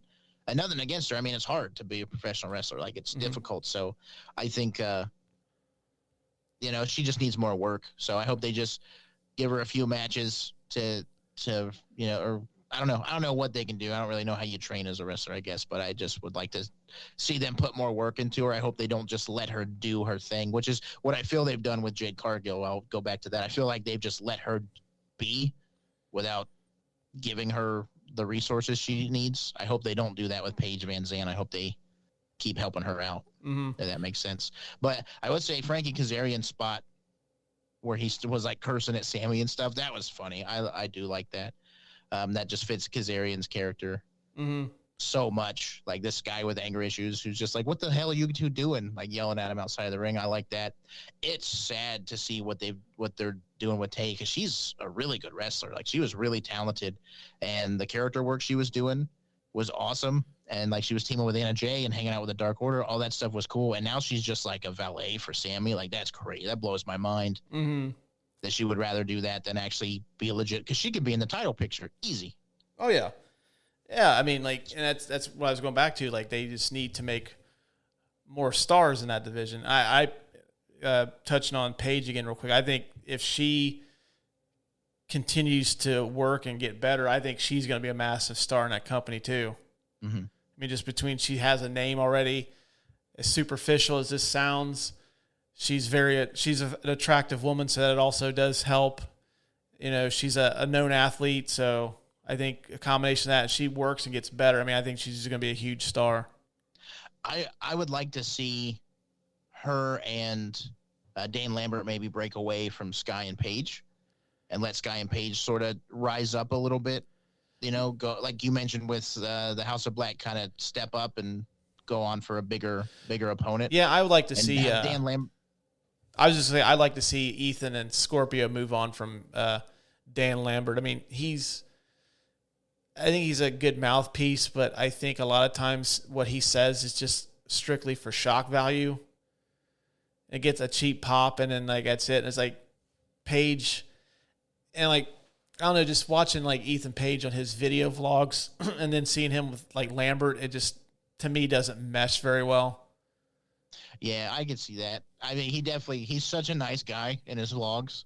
And then when he's doing the Men of the Year stuff, he's kind of, being paired with such a dick like Dan Lambert, who he does say stuff for shock value. It always gets me. Like, it makes me laugh. Like, I'm never, I don't get offended that easily, but I know a lot of people are upset about it. Like, he's like, oh, anytime he talks about Ty Conte, he's calling her a whore. I was like, well, yeah, that's what a piece of trash would do to a lady. Like, that's what he's, like, that makes sense to me coming from Dan Lambert. So I like him, and I think, I would like to see that. I don't think they would, specifically for what I just mentioned. I think they don't want him yelling at other female wrestlers and stuff, but I like him, and I appreciate what he's done for AEW. Not that he's done a lot, but he's just been funny, and I appreciate that. And he's just like, I don't know, he's just this old curmudgeon that likes to crap on he crapped on his own hometown. Like, he'll do whatever. And him wearing the TNT title was just such a joke. I thought that was really funny. Yeah, I did get a kick out of seeing like some like late 50s guy just rocking an old title belt. And it's like, okay, like that would be me at a wrestling show wearing like an old TNT title belt with my beer gut hanging out. like a plastic one with Yeah. with yeah. Now, I don't know. We didn't mention it. The new TNT title looks amazing. I Yeah, love it. that thing is phenomenal, and I kind of want one now. So good. I know. I sent a picture to Dez because I know he's not into wrestling, but he's a huge Kobe fan. And I was like, "Hey man, I know you don't like wrestling, but check this out." And he thought it was pretty sweet. Mm. Yeah, I don't think that was the worst match, but I'm just like the whole time I was watching, I'm just like, I hope this is it. I hope there's no after match angle or anything. Just please be done. And then they had that promo after where they were talking about how they're done with it. Thank God.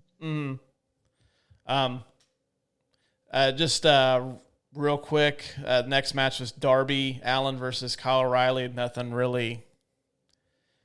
It was a decent match, but this is like we're at the point of the show where it's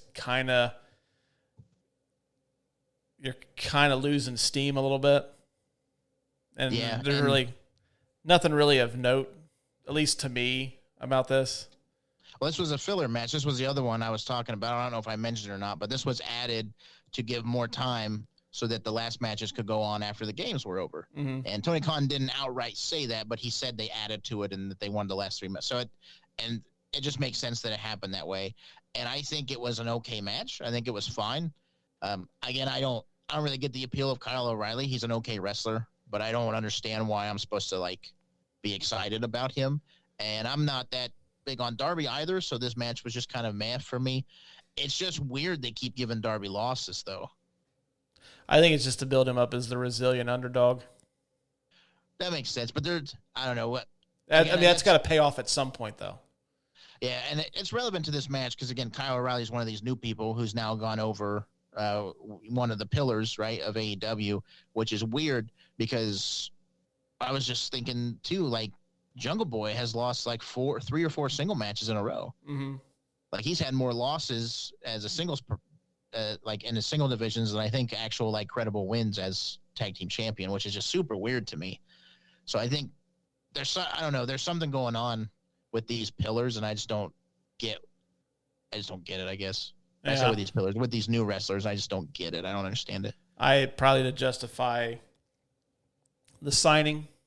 You know, like, hey, we've invested this money and we got to kind of, we got to show people like these people are worth what we brought them in for. So we got to kind of push them a little bit. Yeah, someone told me like O'Reilly needed a pay-per-view win or else he wouldn't be credible. And I guess that makes sense, but it's just weird to see Darby lose to Jeff Hardy, who pretty much no-sold his coffin drop, which coffin drop's one of the most like protected or devastating finishers, which is, I don't know. Well, Darby, too, is one of those wrestlers that, like, win or lose, he's going to be incredibly over anyway, so. Yeah, and he didn't have Sting with him, so maybe they'll do an angle with that. Like, he needs to learn how to win without Sting in his corner again. Yeah, I mean, I think Darby's okay to withstand a loss, especially with someone like Kyle O'Reilly. So, and maybe that sets up something down the road with, like, the Undisputed Elite versus Darby and whomever. I mean, I don't think it will, but. Yeah, that's the thing. I don't know where either of them go after this either. So that's why the match just seemed kind of, there was no pre-build to it. It was just kind of like, hey, you hurt my friend, so we need to wrestle. And then I don't know what's happening after. But yeah, sometimes I just answered my own question. It was just a filler match. So yeah, like sometimes even the old WWE pay-per-views, they would have like the Junkyard Dog versus like Harley Race. Like, okay, what's the point of this match? Like, yeah, we just needed a match. Junkyard Dog's popular. Harley Race, people hate him. Put them together. Yeah. They'll give us a good solid 10 minutes. I think that's what it was. Yeah, I think I'm just getting sort of spoiled maybe because during the pandemic, the pay-per-views didn't have as much of a build-up story. Like they did what they could, but it was just more about putting on great matches. Mm-hmm. And maybe I just feel like the match quality doesn't justify that anymore. Mm-hmm. Maybe. I don't know. If they would have had like this banging awesome match, I wouldn't be I wouldn't be calling it a filler match like I am. Mm-hmm. Well, I think this next match is when the tide starts to turn back to where the pay-per-view finally finds its footing and closes out strong. The next match is Serena Deeb challenging for the AEW women's title against Thunder Rosa. I think this is probably one of the better women's matches they've had in terms of a technical standpoint. I would agree. Now, two things I come away with this match is one, Thunder Rosa, probably the best ring gear I've ever seen. Like that ring gear was fantastic. Oh, yeah. It was just really cool looking. Always cool. And I always appreciate how Thunder Rosa has like just really kick-ass wrestling gear all the time, and she doesn't do it like, I'm gonna try to think of a nice way. She doesn't dress skimpy. It's probably the nicest way I'll say that. Like she just has cool ring gear, and this was more of it. And then I will say the match was great, but this is where BR Live cut out, or where Bleacher Report cut out a lot for me, and I had to reset my whole TV and stuff. But I will say when I came back in and I watched the end of it, Serena kind of looked gassed towards the end, which I've never seen her look gassed before. Mm-hmm. I don't know if she was playing, if it was like I think it's more the story, just the two just beating the hell out of one another, and just Thunder Rosa had kind of a second gear, like an extra gear that Serena didn't have. It was nice to see. To me, Thunder Rosa get a win. I think her reign, and I'll get into Hangman's here when we talk about that match, but like I think her run as the champion's been a little underwhelming. Oh man, a little underwhelming is the nicest way to say that. It's been crap in my opinion. Yeah, I mean, she had the brief thing with Nyla Rose, and then she's moved on to this. But I think AEW's had a problem like making the champions seem as important as they should be. Yeah, for sure. And it's like they take a back seat to other people. And like I think there's still plenty of time to make a big deal out of Thunder Rosa's reign. Because I was talking to a friend of mine today. I think Toni Storm is probably, I would say, the next logical choice to challenge Thunder Rosa for the title. Established name. She's already went through Britt Baker. She's done Nyla, who seems to be kind of like, seems to be the gateway challenger. Like, okay, if you can get through Nyla Rose, and then, okay, now you're a legitimate champion. So then we're going to put you against other people. But I agree. My memory's terrible. This is the first pay-per-view without Nyla Rose, too, I think. I think so. Yeah, I was missing her on there. I was really hard on her at first, but she's gotten a lot better lately. She's doing awesome, and then like she's so damn hilarious. Like seeing her in the vlogs and stuff. Like she's really, she's a really funny person. So I'm sorry. Go ahead. I keep cutting you off, dude. I'm sorry. No, you're good, man. Yeah, I would.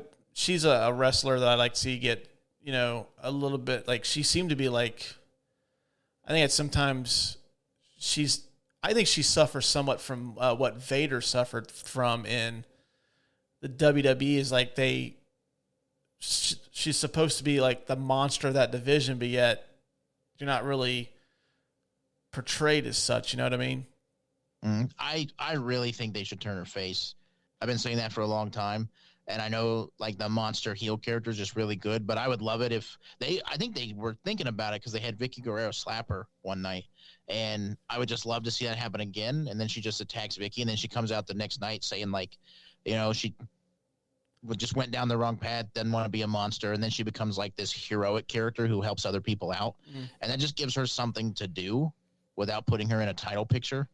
Gives her more of a support role, but I think that would be really interesting for sure. Now that could be a potential challenger for Jade Cargill's TBS title too. That would be an interesting dynamic to see too. But yeah, I think this match was kind of like, it's almost like, okay, like the natural progression of this was supposed to be the Owen Hart stuff. Then you go into the Thunder Rosa match, which I thought was pretty good. I would say it's probably one of the best matches of the night from a technical standpoint. Yeah, how could it not be? I mean, they're both phenomenal. Regardless of their genders, they're both just phenomenal wrestlers. I mean, Thunder Rosa could be like wrestling men and being completely believable and stuff. I think she's awesome. I've been a big fan of her since she debuted in TNA, like before I even knew who she was and stuff. And I didn't know much about Serena Deeb. It's weird that they didn't bring up that Serena Deeb had beat Thunder Rosa before in the whole storyline. Really? She took Thunder Rosa's NWA title, and they never brought that up once. I thought that was so weird. Like, you got an angle right there, and they never did it. Yeah. Maybe it's one of those things where it's, okay, we acknowledge that we had a partnership with NWA at one point, but, it's like NWA was like the loyal girlfriend that AEW had now, but now we've got the younger, more attractive New Japan that we've got to, you know what I mean? It's like, part of me wonders if NWA has hard feelings about them taking some of their talent. That's what I thought, because not that they took them, but during the pandemic, MWA just couldn't keep up. And so, like, Ricky Starks, who's huge, and Thunder Rosa, two of their biggest stars, were signed with him. Eddie Kingston was from NWA, too. Yeah, Eddie Kingston. Man, I was going to make me sound like a dick. I used to fast forward through his segments. Can you believe that shit? Yeah. And then one day I couldn't find the remote, and I was like, I'll just watch it. And I was like, oh, he's really awesome. I feel like an idiot. God, Eddie, I forgot it. Yeah, Eddie Kingston, too. They're probably seeing Eddie Kingston right now, and they're like, man, we had these people, and now we don't. Yeah, it was just, I think it's just one of those things where I just imagine it's probably, we can't pay you, but we also don't want to, like, we understand if you want to leave, you want to stay, awesome, but if you've got a better opportunity elsewhere, you should probably take it. So I think that's kind of like that deal. That does lead me in. Go ahead. I was just saying, I just feel bad for NWA, but I think I hope Thunder Rosa's title reign gets exciting because I think she took the belt off of Britt at the right time. But now, like you said, they're just like, okay, you're champion. That's it. You're done. Do you think it has anything to do with that? The three like major champions are all baby faces. I just think it's the same thing that's happened to Hangman's title reign. It's the fact that, let's be honest, Thunder Rosa's mic skills are mediocre at best. She's appeared on some of. I know she's been on a couple of Danhausen's vlogs. Very charismatic individual, but her promos seem very, very scripted, and like she just stumbles through them, and she doesn't really convey believability in some of them. They are extremely forced. It's like she's a really tough lady. Like, I'm scared. I would be afraid of her. You know, like if she was coming at me to fight, I'd be very scared. But her promos come across like she wrote it down beforehand, and she wants to come across like a big tough lady, and those usually don't. That doesn't resonate. And she could be one of those characters too that less is more. Mm-hmm. But I don't know. It seems like she's kind of like the same thing with Adam Page's, where it's like they've got bigger stars and they've got bigger fish to fry, and then like it just seems like the champions have taken a back seat because, I mean, you've got CM Punk, who's in the promotion, who's arguably, I mean, they were still chanting his name at WWE events well after the time he had left. Yeah. And then Bryan Danielson is probably the best wrestler in the world, one of them. He's in the promotion now. I think the champions kind of took a back seat from bigger stars. And you know, the not being able to cut a great promo makes sense because like Jungle Boy and Luchasaurus, their promos aren't the best either. Well, I think that's why they got Christian, who is a phenomenal on the stick. So I think that's unless they pair her with somebody else, or it's like, hey, you don't have to say all this. You could say what would take 5 words. You can say it in 2. Do that. Man, who was it that was feuding with Eddie Kingston, and they cut a promo, and then Eddie Kingston come out with a mic, and he looked like he was about to say something, and then he just threw the mic down and went to the ring and fought. Who was it? Was that Miro? I think it was. Yeah, that I would like to see more of that from Thunder Rosa. Like just that, I'm not going to talk to you. I'm just going to beat the hell out of you type mentality. Speaking of Eddie Kingston, the next match was my favorite match of the night. Was the Anarchy in the Arena. If you went into this expecting a technical masterpiece, you're not going to get it. You're probably going to get disappointed. This was just 10 dudes just beating the shit out of each other. Yeah. And I fucking loved every minute of it. Yeah, dude, it's so good. And this is when their buy rate started to increase. That like high 6, low 7 figure increase came right here. And from what Chris Jericho and Tony Khan were saying at the media scrum, like you could tell people were like calling their friends and they're like, dude, you got to order this and watch this right now. It's the craziest shit I've ever seen. Gave me, what was that UFC fight, Forrest Griffin and the other dude, where that happened, where it was just like this crazy awesome fight. And Stephen Bonner. That was the finale of The Ultimate Fighter. It had like that kind of feel to it where it was just like, what the hell is happening? Like, so they left the music on. Like, that was insane. That was such a good love idea. that. It was such a cool nod to did you watch much ECW? Not a lot, but that was nod to New Jack, right? Yeah, when New Jack would fight, his theme song was Natural Born Killers. and they played it through the entire match. And it just added this really cool dynamic to his matches. It played on loop until the match was over, and I thought this is where they were going to. And I thought that was a really cool, like Jericho got pissed off, so he just ripped the fucking soundboard out because he got tired of hearing the music. God, it was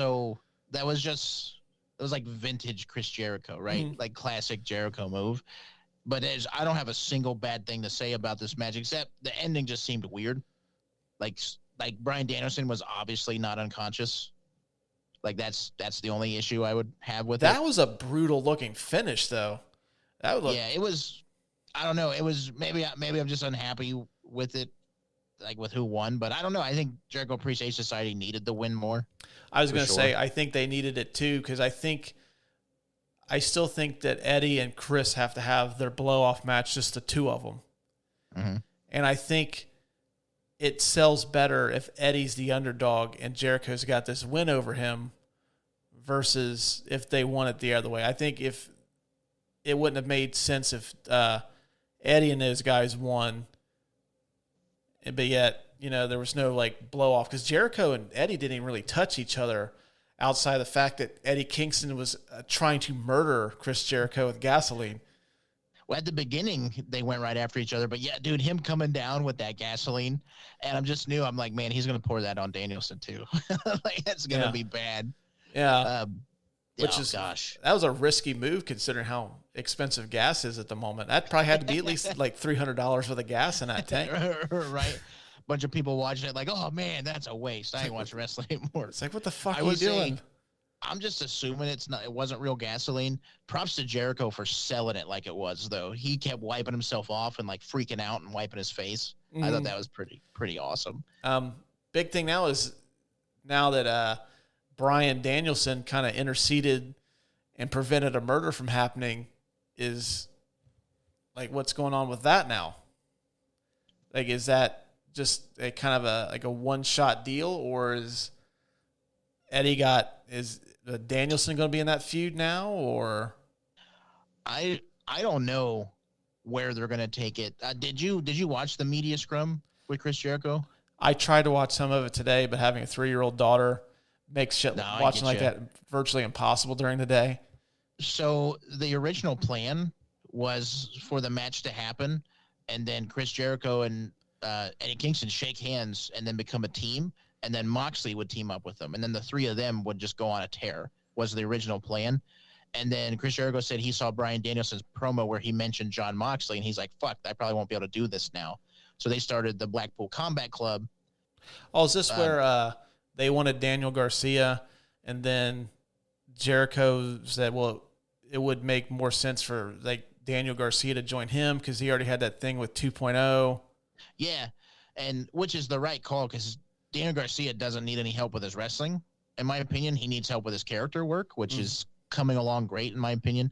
But like Inner Circle breaking up was just never even part of the plan. They did that because Eddie Kingston broke his orbital bone, so they did something with Santana and Ortiz versus Jericho and Hager, and then he described the way this happened, and it was just so organic and just so by happenstance. And I think that's what made this match as great as what it was, because it just kind of fell together. Mm-hmm. It wasn't as scripted. It wasn't as, it hadn't been set up for years.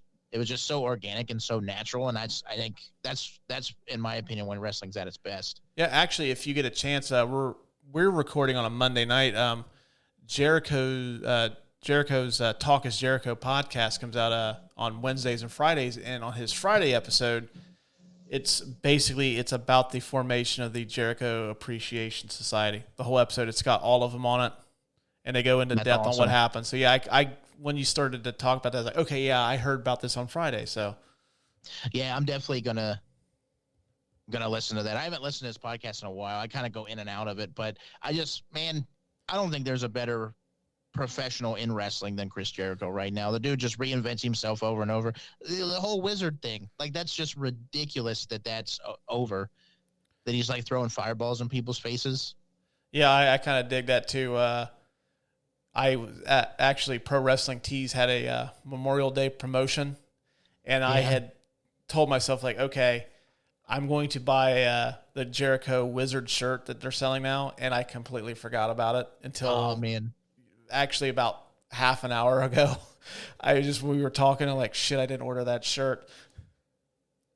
Man, again, he explained how that came to be, and they did the fireball thing, and he said wizard, and then he saw people on Twitter talking about it and like making memes with Chris Jericho's face on Gandalf, and he's like, well, hell, I'll just go into he's a genius, and he really knows where, like, what's the phrase, like where the heartbeat is of wrestling, and I just love it. Now, I don't know, I like to think that Hulk Hogan watched him do that and then cried himself to sleep. Like a good fireball in wrestling. Oh, yeah. Oh, I've started trying to think, like, what is he talking about? Like, oh, yeah, he tried to throw the Ultimate Warrior, and it failed fucking miserably. To be fair, I'm sure both of Jericho's were pre-recorded in case it didn't work out right. Oh, yeah. But, yeah, dude, this was such a fun match. Like, I think it was a nice break from, like, the technical stuff, and just Jericho seems to be, like, the king now of these double or nothing gimmick matches. Third one in a row. Yeah, he even said, like, he just wants to keep doing new stuff, and the Anarchy in the Arena, they were like, he was just sitting around trying to think of a way to make Stadium Stampede work now, and they just came up with something different. I think he's going to keep doing it. I mean, didn't he come up with Money in the Bank? He did. He was one of the creators of that Money in the Bank match too. Yeah, the dude he is the smartest, like, he's just the most brilliant mind in wrestling, and I don't want to seem like I'm like in love with him or anything, but he's fantastic. Oh no, in my top 10 wrestlers of all time, Chris Jericho is closer to the top 5 than he is the top 10. I'll just put it to you like that. We should do a greatest wrestlers of all time episode at some point on here. Yeah, that'd be awesome. But I don't know. I feel like I'd be down for that, but I don't know. I guess it's already in my mind. Everyone knows who the greatest wrestler of all time is, so why bother doing a list for it? Hey, it's all subjective, man. That's true. Yeah, I'd have people in there. I'm sure people wouldn't expect, or like best matches of all time. That'd be cool too. It's your list, so yeah, you can do whatever you want. I've got some of those episodes cooking on the pot. Oh, right on. Pot. So yeah. Sorry, I didn't mean to let the cat out of the bag or anything. Dude, like I said, 17 people listened to last week's episode, so those 17 people are like, fuck, you ruined the surprise, but like the other billion people that are on planet Earth, like, will never listen to this. Nah, don't say that, man. All right, one of them will. One of them will discover. I'll listen to this episode 18 times, and then we'll see what's up. Cool, I can try to get, endorsement deals like, see, I doubled my audience from last week.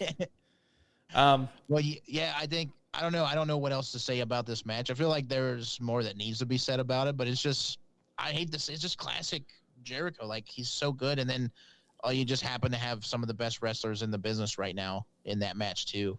Mm-hmm. Yeah. Moxley's so much fun to watch. And I feel like he's been not as great since he lost the title. I know he's going through some personal stuff, but I think teaming him with Danielson, I was so against that the first night. And then their match together was amazing, and then Regal got involved. It just, everything about it is fantastic. Oh, I am a huge Blackpool Combat Club dude. As a matter of fact, I texted you. I was trying to figure out what shirt to buy from Pro Wrestling Tees. I ended up buying that one.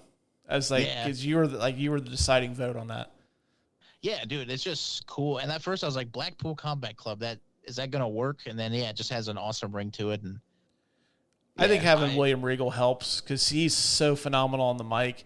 Not that like Moxley and Danielson needed it, but he's so good on the mic. And then like Wheeler Yuta has been a fucking revelation. Yeah. I think, I was sad not to see Yuta here, but I don't know. I don't think he would have shined as much in this match. He was, been a waste, but he was doing the New Japan, tournament, the King of the Juniors or something like that. He's doing that. That's why he wasn't involved in it. Okay. I was wondering where Regal was at too, but maybe Regal's with him. It could have been. Not only that, you couldn't have really, like, Kingston, Santana, and Ortiz have like a personal reason to be involved in this match. So like it would have been silly to take one of those guys out for Wheeler Yuta. So yeah. But yeah, I don't know. I think it's fantastic. So I don't know if we've talked about this before, but who do you think, if they add another person to Blackpool, who do you think it'd be? Or who would you like to see? I thought it might have been, they mentioned him. I thought it would have been Lee Moriarty. I don't know, man. That's a good question. I never really thought about it. It'd have to be somebody in the mold of like what Danielson and Moxley do. So you couldn't get like a Dante Martin, somebody like that. I don't think they would really fit. I don't know. Like who would you think? Honestly, I have a hard time thinking about it. I know I mentioned Jamie Hayter. I think she'd be cool, but I don't know how that dynamic would work really well. Most people don't want to see women like beat the ever-loving shit out of each other like they do men. Even though Britt Baker and Thunder Rosa did it, and it was phenomenal. But I don't know. I just try and think of some people who really need the boost and who would also take advantage of it. And there's not any strong candidates that come to mind, honestly. The people who would be awesome, I don't think need it as much. Right. And plus, like, there's so many factions now, too. It's like you'd almost have to pick somebody off of one. Yeah, and maybe somebody who's not in the company yet would be kind of cool. Or, I mean, we talked Danielson and Cesaro are like really close friends, and I know Regal loves Cesaro. That'd be kind of a cool. Yeah, and I actually thought he was going to show up last night. Really? Mm-hmm. No, like major ending surprise. I know we had Ember Moon, right? Yeah, Athena and then Malcolm Bivens showed up in the Jade Cargill match. But yeah, there really wasn't like a huge reveal or anything. Yeah, not even an angle at the end of a pay-per-view for the first time in a while. So I'm just trying to go through the roster real quick and see who might be like a good fit. I mean, honestly, the best fit would be Hook, but Hook's got his own thing going on right now. Yeah, I don't think Hook would be a good fit because I don't think he'd respect William Regal. Yeah, I think I know I'm a huge Anthony Ogogo fan, but I have other things I want him to do. Oh, I know who, Angelico. I wouldn't mind seeing Angelico do it. Now that Jack Evans is gone, they need something for him to do. I think that'd be pretty sweet because he is a really good he blows, like, I underrate him every time I see him, and he's just a really good wrestler. Well, so if he'd be up for something like that, that'd be pretty cool. As long as it's not QT Marshall. No. I want Ogogo to just beat the hell out of Marshall so bad and talk about how he found a different manager and then Kurt Angle's music hits. That's what I want. That I dream about that. You know, I don't know. Kurt Angle, to me, seems like at this point in his career, I think it's either for him WWE or bust. Because I know they teased that he was going to come back for something, and then like it never happened. But yeah, he just seems like at this point in his career, he's going to be a WWE guy through and through. Yeah, I think you're right. It'd be cool, but I think he's pretty much done with wrestling too. But I don't know, man. You offer him enough money and offer him like a management spot. Yeah, I mean, anybody will do what it. Sting's doing for Darby. Or what Ric Flair's doing now. Oh, man. He's wrestling again, right? Yeah, at StarCast, it's a big wrestling convention, which I'm trying to go to that. It's SummerSlam weekend. But yeah, he's wrestling. The rumor is it's supposed to be him and FTR against the Rock and Roll Express and somebody else. And I guess they offered it to Steamboat, and Steamboat declined. Oh, okay. So I don't know who would be now, but I mean, truth be told, I really have no interest in seeing a Ric Flair retirement match. I think he's pissed on his, I think at this point in his career, he's kind of tarnished his legacy. Yeah, that's probably why he wants to do it, to sort of try and get back a little what he's lost. I mean, realistically, though, I don't think he could have went out any better than he did when he wrestled Shawn Michaels at WrestleMania. I mean, that was a perfect way to go out, and then he comes back. But he likes to come back. He had like a big retirement from WWE and then showed up in TNA. That's just... Oh, that stuff was rough to watch. Like that match with him and Hogan, where they're just bleeding like crazy. I'm like, this is awful.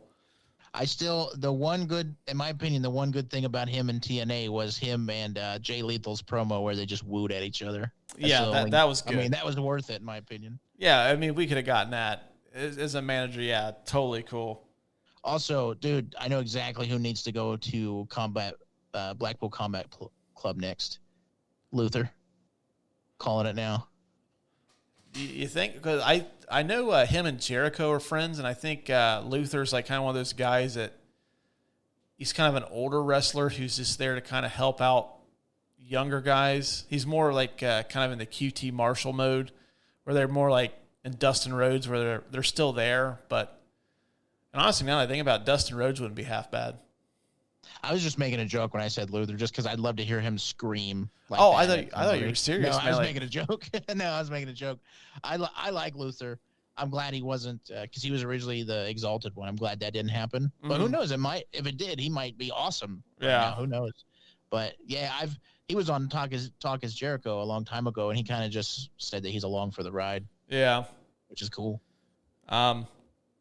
Next match is the tag team triple threat match between Jurassic Express, Keith Lee and Swerve Strickland, and Powerhouse Hobbs and Ricky Starks. This is a fun match. I was a little surprised. I thought Jurassic Express was going to lose. I thought Christian was going to do the heel turn here. Yeah, I think everyone expected that, and maybe that's why they didn't. But I was more surprised out of this match than any other as far as how good it was. Honestly, I think all six. I think people are giving Luchasaurus a lot of shit for no reason. Honestly, I think he had a couple of things that he could have done better, but there was a few botches that just weren't his fault, in my opinion. I'm a big fan of Luchasaurus, and I just think he gets a lot of heat for botching stuff that's not really on him. But all six competitors were phenomenal in this.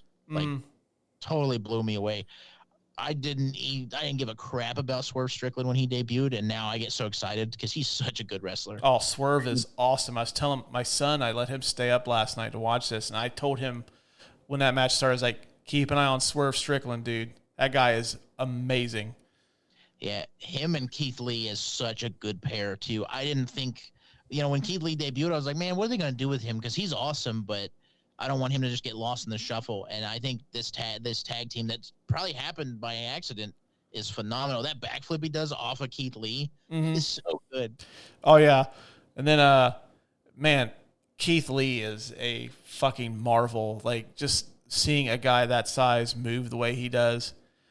The minute WWE let him go, like, I thought, like, why in the hell, out of anybody you could have let go, why do you let this guy walk? This guy's a star. They turned him into, what, the Bearcat or the Bobcat or some shit? Yeah, Bearcat Keith Lee. Yeah. Like, turned him into, who was in WCW, the fat chick Thriller or something like that? Oh, it wasn't quite, you're talking about Mike Awesome? Yeah, it wasn't quite that bad, but that was a horrible gimmick. Yeah, it was terrible. It's like, man, is this just to humiliate Keith Lee before they fire him? You know, like, I thought that was so crazy. I love his gimmick in this.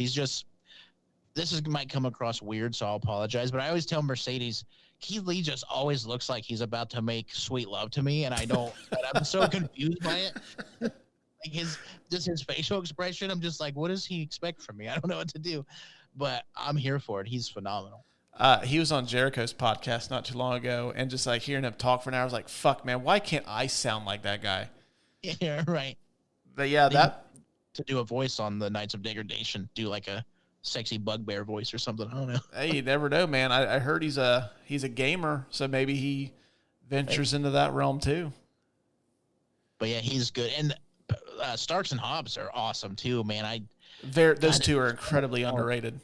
They don't get enough.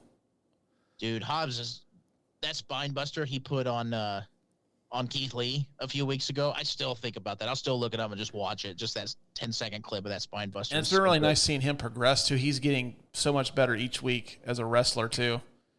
Well, having Taz mentor him is like you couldn't ask for. Like he has Taz mentoring him and hopefully helping him with his wrestling and technique. And then you have Ricky Starks, who, I mean, he's still young, but man, can he talk? That dude oozes charisma. We have Nick Aldis to thank for that. I think I don't know how true this is, but I think Nick Aldis said he saw Ricky Starks on Twitter. Mm-hmm. Got NWA to hire him. Oh yeah, I did hear something about that. Yeah, so dude, he's I really like Ricky Starks. Now, there's rumors that he has backstage heat now too, though, which scares me. I don't want him to go anywhere, but that's I don't know. Like I love the internet wrestling community, and I also hate it. I've always said that there are three fan bases that are the absolute best and worst at the same time, and it's the Star Wars community, the heavy metal community, and the internet wrestling community. Yeah. It's just like they make shit up all the time, just like for stories, and just I don't know. I have a hard time believing half the stuff anymore, and it just seems to be getting worse. Like with the MJF stuff broke, I've seen so many different reasons on why that happened. I'm like, okay, I'm just not even going to dig into it. I saw people who were like, I'm done with him. How dare he? This is so ridiculous. Like, dude, like I always tell Mercedes, no one hates wrestling more than wrestling fans. Oh, dude, yeah. That's how they are. And yeah, it's sufferable. I try not to be like that, but I get like that sometimes too. Like I was really getting into the MJF stuff just because I could sort of empathize with his point of view, but I didn't get on the internet and throw around expletives at people I didn't know. Right. And I just thought it was funny that MJF got shit for doing the same thing. Well, kind of the same thing that Sasha and Naomi did. They were heralded as heroes because it was the WWE, but then MJF does it to AEW, and he's a fucking asshole for it. Yeah, and nowhere there's no such thing as like a paradise when it comes to a job. That's anywhere. I mean, it doesn't exist. So I think you and I know that very well. Yeah, absolutely. But I mean, I don't know. To harken back to MJF, I remember what it feels like to, I don't want to get into details, but when they bumped everyone's pay up at the same, and then all these new people came in, and then I've been busting my ass there for years. They're making the same amount, and then they get more hours. I get that frustration. So sorry, I need to stop talking about MJF because I don't know. I guess I'm worried about him. But I hope you can sleep tonight. Oh yeah, it'll be fine. But yeah, Hobbs and Stark, dude, they're so underrated. And I know Stark has the FTW title, but the sooner he can get like a more legitimate title on him, the better. Mm-hmm. Yeah, I think some stuff's going to open up too once like Ring of Honor becomes a thing too, because I see some of these guys migrating over there. Some of these guys that don't get a lot of publicity and like a lot of like TV time, I can see them migrating over there and becoming something. Yeah, we talked Kazarian, I think, is a shoe-in for Ring of Honor. Mm-hmm. Honestly, I think his style and his personality fits that really well. I don't know. I hope Starks and Hobbs stay in AEW. I do too. Like, they're not originals, put that in quotes, what people would say originals. But Tony Khan did say something cool, like that tag match was like original AEW with Luchasaurus and Jungle Boy, and then COVID era AEW with Hobbs and Stark, and then current AEW with Lee and Swerve. Yeah. I think that dynamic was really cool. I wish it would have been played up more. Yeah. Yeah, you could have had legit heat, just like you're trying to, these new guys that just basically get paid now, like, okay, you're trying to take our spot. Mm-hmm. Yeah. I think that would have been cool, but what was it? Luchasaurus did that dive to the outside. No, he threw Ricky Starks out, and then Ricky Starks landed on his neck. And then I think Keith Lee just was like, "Oh my god!" I lost it when he did that. Right, Dez always does it. We'll have to have him on the show, or at least like record that sound clip. Yeah, that should be like your transition. That'd be great. Yeah, like the shit of the week we couldn't believe. Like, oh my god. You better do that, because if you don't, I'm doing it. All right, deal. I'm going to trademark that right now. All right, I'll back off. Last match of the night for the AEW World Championship, Hangman Adam Page versus CM Punk. CM Punk went over on this one to become the new AEW World Champion. The only title change of the night, which was kind of weird. But I'll ask you, do you think AEW made the right call giving it to Punk, or do you think Page deserved a little bit of a longer reign? Oh, that's a tough question, because I'll lay the foundation and say I'm not a fan of Punk.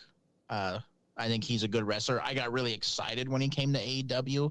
I just don't like what he's been doing. Nothing against his personal character or anything like that. He's probably a cool dude. I don't like how they've just been like, hey, look what we have. And they like take Punk out and he opens up every show for months and months. And I'm a big fan of Hangman. So my opinion is going to be slanted because I've been following the Hangman story since AEW started, and it's one of the most emotional, well-told stories in all of wrestling since I've been alive, since I've been watching. And I feel like they might have sacrificed that entire story and build-up to put a belt on a guy just to get a draw. That's what it feels like to me. Whether or not it's true, I won't know for a few months probably. But that's what it feels like. And I think Tony Khan's full of shit when he says that, that this was always the plan, or that it was the right time and stuff. During the media scrum, he was so defensive about Hangman, and he said, I don't remember his exact words, so I'll paraphrase, but he said a lot of people wouldn't have even gave Hangman a chance at the title considering the time he took off. But I did, and that just made me feel, I just thought that was a shitty thing to say, to like, well, you're lucky you even had the title because you took off time because you had a daughter. You know what I mean? I didn't like that at all. And I don't like what CM Punk has brought to AEW so far. So I want to lay that down just so I can set that, so people know how biased I am. I all things considered, I do think it was the right call to take the belt off Hangman. I just wish it wasn't on Punk, because Hangman's reign was so bad. And like, I love him to death, but man, it was rough. It was really rough. Like, almost no credible stories, nothing exciting. His first match was that time limit draw. I think they made a lot of missteps, and I think they could have done a correction by having him lose it and then maybe even win it again. I don't know. But I don't like that it's on Punk, because I see what Punk brings financially, and it just feels like a financial decision, which bothers me. Sorry, that was a really long-winded to say no. Yeah, I know for me, like, Hangman's my favorite wrestler in AEW. Huge fan of him. I even became a bigger fan when he kind of was like the cowboy shit stuff. I'm like, okay, like, I put my eggs in that basket. Like, okay, this is my guy. I was really hoping I was hoping he would have won, because I think it would have made his title reign legitimate, because he would have essentially knocked off like the three big free agent acquisitions AEW's made in the last year. He would have beaten Danielson. Yeah. He would have beaten Kohl, and then he would have beaten Punk. So it would have been one of those things where, like, okay, like, these guys we brought in are phenomenal champions. They're probably going to be future champions in our promotion, but our homegrown guy beat all three of them. Mm-hmm. That would have been, you're right, that would have been amazing. Hangman started to get, like, paranoid about losing his title too, it seemed like, and maybe that would have been a cool angle to play too, where he doesn't really go heel, but he just gets so shitty and so intense about losing his championship. And I, like, during one of the promos, CM Punk, he's like, I don't know why you're taking it so personal. And I was like, well, because you're trying to take away the thing Hangman's been working for the last 2 years, and the thing Hangman, like, lost his friends because of, and like this whole big, you're trying to ruin all of that. But they didn't really play that angle for it, which I thought was disappointing. Yeah, I mean, like I said, I get, like, CM Punk is essentially the face of the company. And I'm actually a very big fan of CM Punk. I've always been a fan of his, even in his Ring of Honor days. And I mean, I get it, but I think it goes back to, like, needing it more. I mean, like, CM Punk is CM Punk. He's arguably one of the biggest stars of, like, the last 20 years, and he didn't even wrestle for 7 of them. I agree. Yeah, it's crazy that he didn't wrestle for 7 years, and then just the rumor that he might be there sold out a whole arena. Yeah. So, that's insane. You don't need it unless they're doing that to, like, okay, well, he's going to defend the title. Okay, he's going to go against Hobbs. Ricky Starks is going to get a shot at the title. Kind of like, like, okay, if you're going to use that as, like, a way to build up stars, I'm totally cool with it. But I really hope that this isn't one of those things like, okay, Hangman gets lost in the shuffle, then he becomes, like, not like an upper mid-tier guy. Like, if you need him to main event a pay-per-view, he can, but he's not going to be the focal point of the stories anymore, because I think his title reign, I don't think it's really anything for him, because, I mean, like, the stuff with Danielson was great. The stuff with Archer was awesome. Like, that was an awesome Texas death match with him and Archer on Dynamite that one night. Yeah, it's just that his matches have been phenomenal. I don't want to discredit. Again, Hangman Page is, I guess with the exception of Hook, is my favorite wrestler in AEW, like the most entertaining. and his matches are fantastic. It's the stories and the build-ups that I think are falling so short. Yeah, I think it was back to just AEW kind of putting less of an emphasis on the champions and making like Punk and Danielson like more of the focal point of the stories. Because I mean, like even at Revolution, I mean, Hangman and Kohl went on last, but like the match that everyone seemed to talk about was Punk and MJF in the dog collar match. Mm-hmm. And just, I don't know. I think that both the champions have just kind of fallen victim to not feeling as important. And I think they need to get away from, they need to go back to, and if CM Punk does that, if he makes the championship feel important again, cool. I'm totally cool with it. But I think, I don't want to see Hangman get lost in the shuffle again. Yeah, that's what I'm really worried about too. And I just don't know how he doesn't after this, honestly.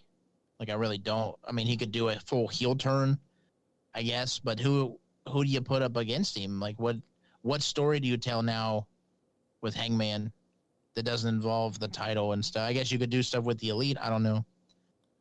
I will say this is just the first time where I'm not confident. Even when AEW's done stuff I didn't like, I'd always be like, well, I don't like that, but I definitely trust him and I want to see where it's going. This is the first time where I'm like, man, there's a lot of things going on that I'm not excited about. I was talking to Mercedes about how I might take a break from wrestling, like just take a couple months where I don't watch it and then come back to it and try and get excited again.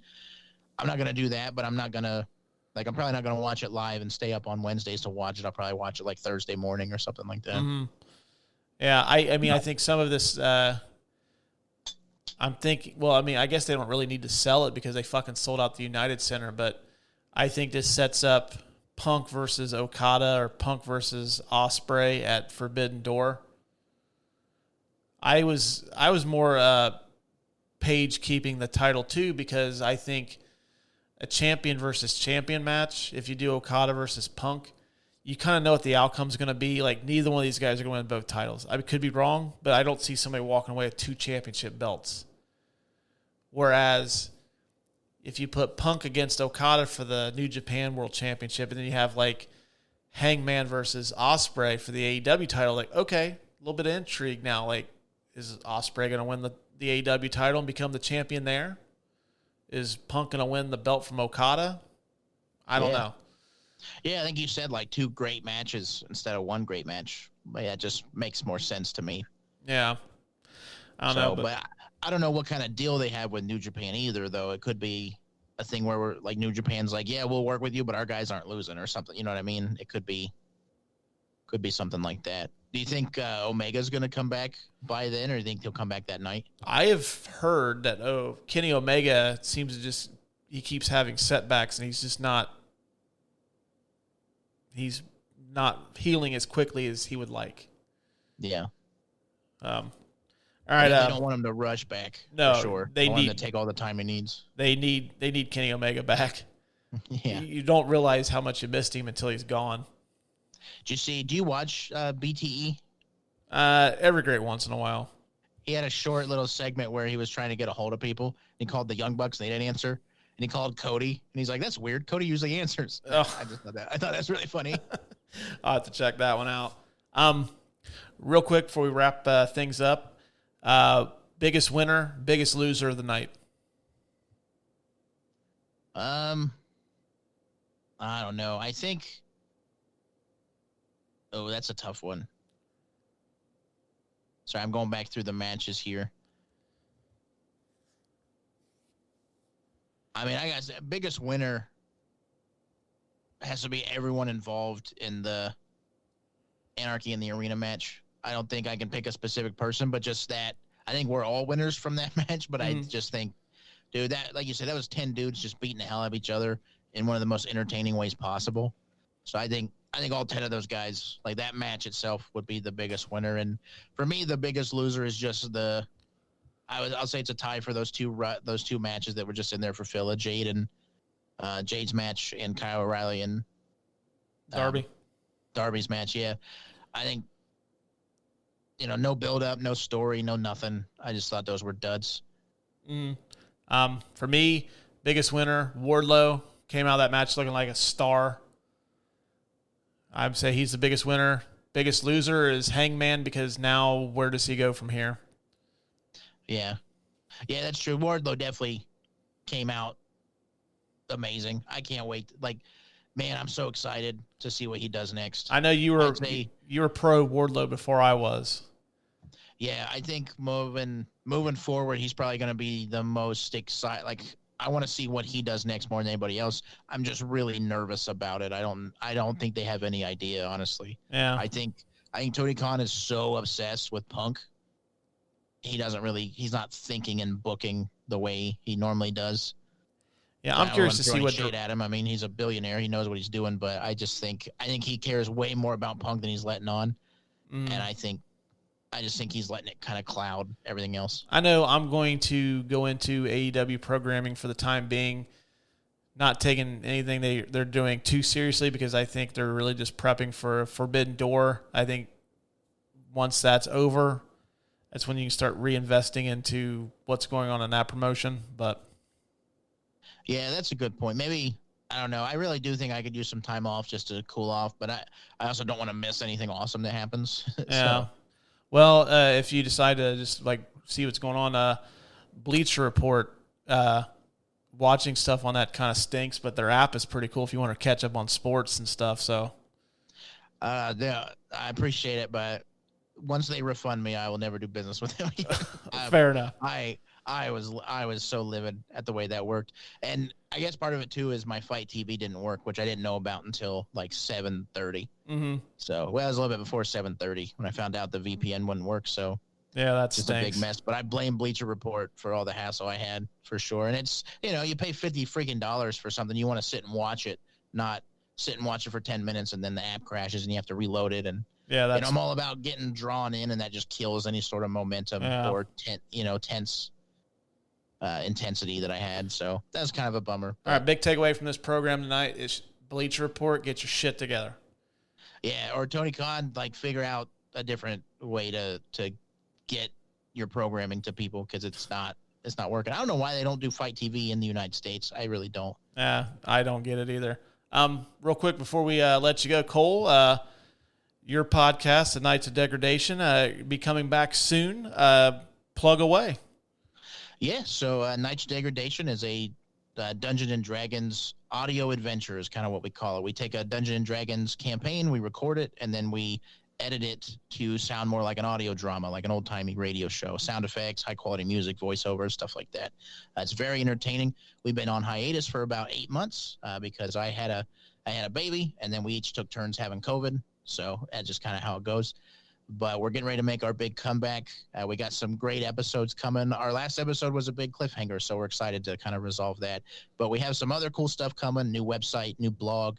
We're going to have membership options. And this is like a first. I haven't really told anyone this yet, but we're working with an artist who has done some short cartoons based on clips from our show, which we're really excited about. So is that breaking news? Yeah, that's breaking news. First time I've ever mentioned it to anybody. So Kohl, tonight you have made a dream of mine come true, and I feel like a legitimate journalist now. I have something that I have brought out into the world has broke some news. So thank you so much. Yeah, absolutely, man. I've seen the storyboards for them. They're hilarious. They're going to be awesome, and we're going to use them to advertise and get things in the show. So the website is knights.fm. Has all of our stuff on it. Yeah, go check them out. Also, we've done a crossover episode too, which is really fun. We want to go back into their vault, check that out. So, man, I still will say, just randomly, I'll say, "Hop in, Candyman." I don't know why I just say that now, because you said that during the recording episode or the Crow episode we did. So that's just like a saying of mine now. Well, so hey, you know what? Episode, you find where it comes if from. You guys put out merchandise and you want to make that a T-shirt, you have my blessing. I appreciate that. All right. Kohl, it was awesome having you on the show. I missed being able to see you face to face. So this was awesome to have you on tonight, man. Yeah, man, I'm definitely down. If you ever want to do more wrestling, and my input's kind of slanted because I'm pretty biased of the things that I like, but I'm always willing to hop on and be honest and talk wrestling. Hey, you know what? I don't give a fuck. Maybe if anything, Lucas has his. He's very stuck in his ways too. If anything, might lead to the first ever Couch Potato Podcast cage match. So, I'm down. All right. All right, man. Thanks so much for coming on. And gang, we will talk at you guys later on. And that's going to wrap up today's episode. If you like what you heard, be so kind as to leave us a 5-star review on Apple or Spotify. And be sure to tell all your friends so they can tell their friends, and they can tell their friends, and they can tell their friends, and so on, and so on. Be sure to follow us on Facebook, Instagram, or Twitter to get all the latest show updates. And we will see you guys next Tuesday for a brand new episode of the Couch Potato Podcast.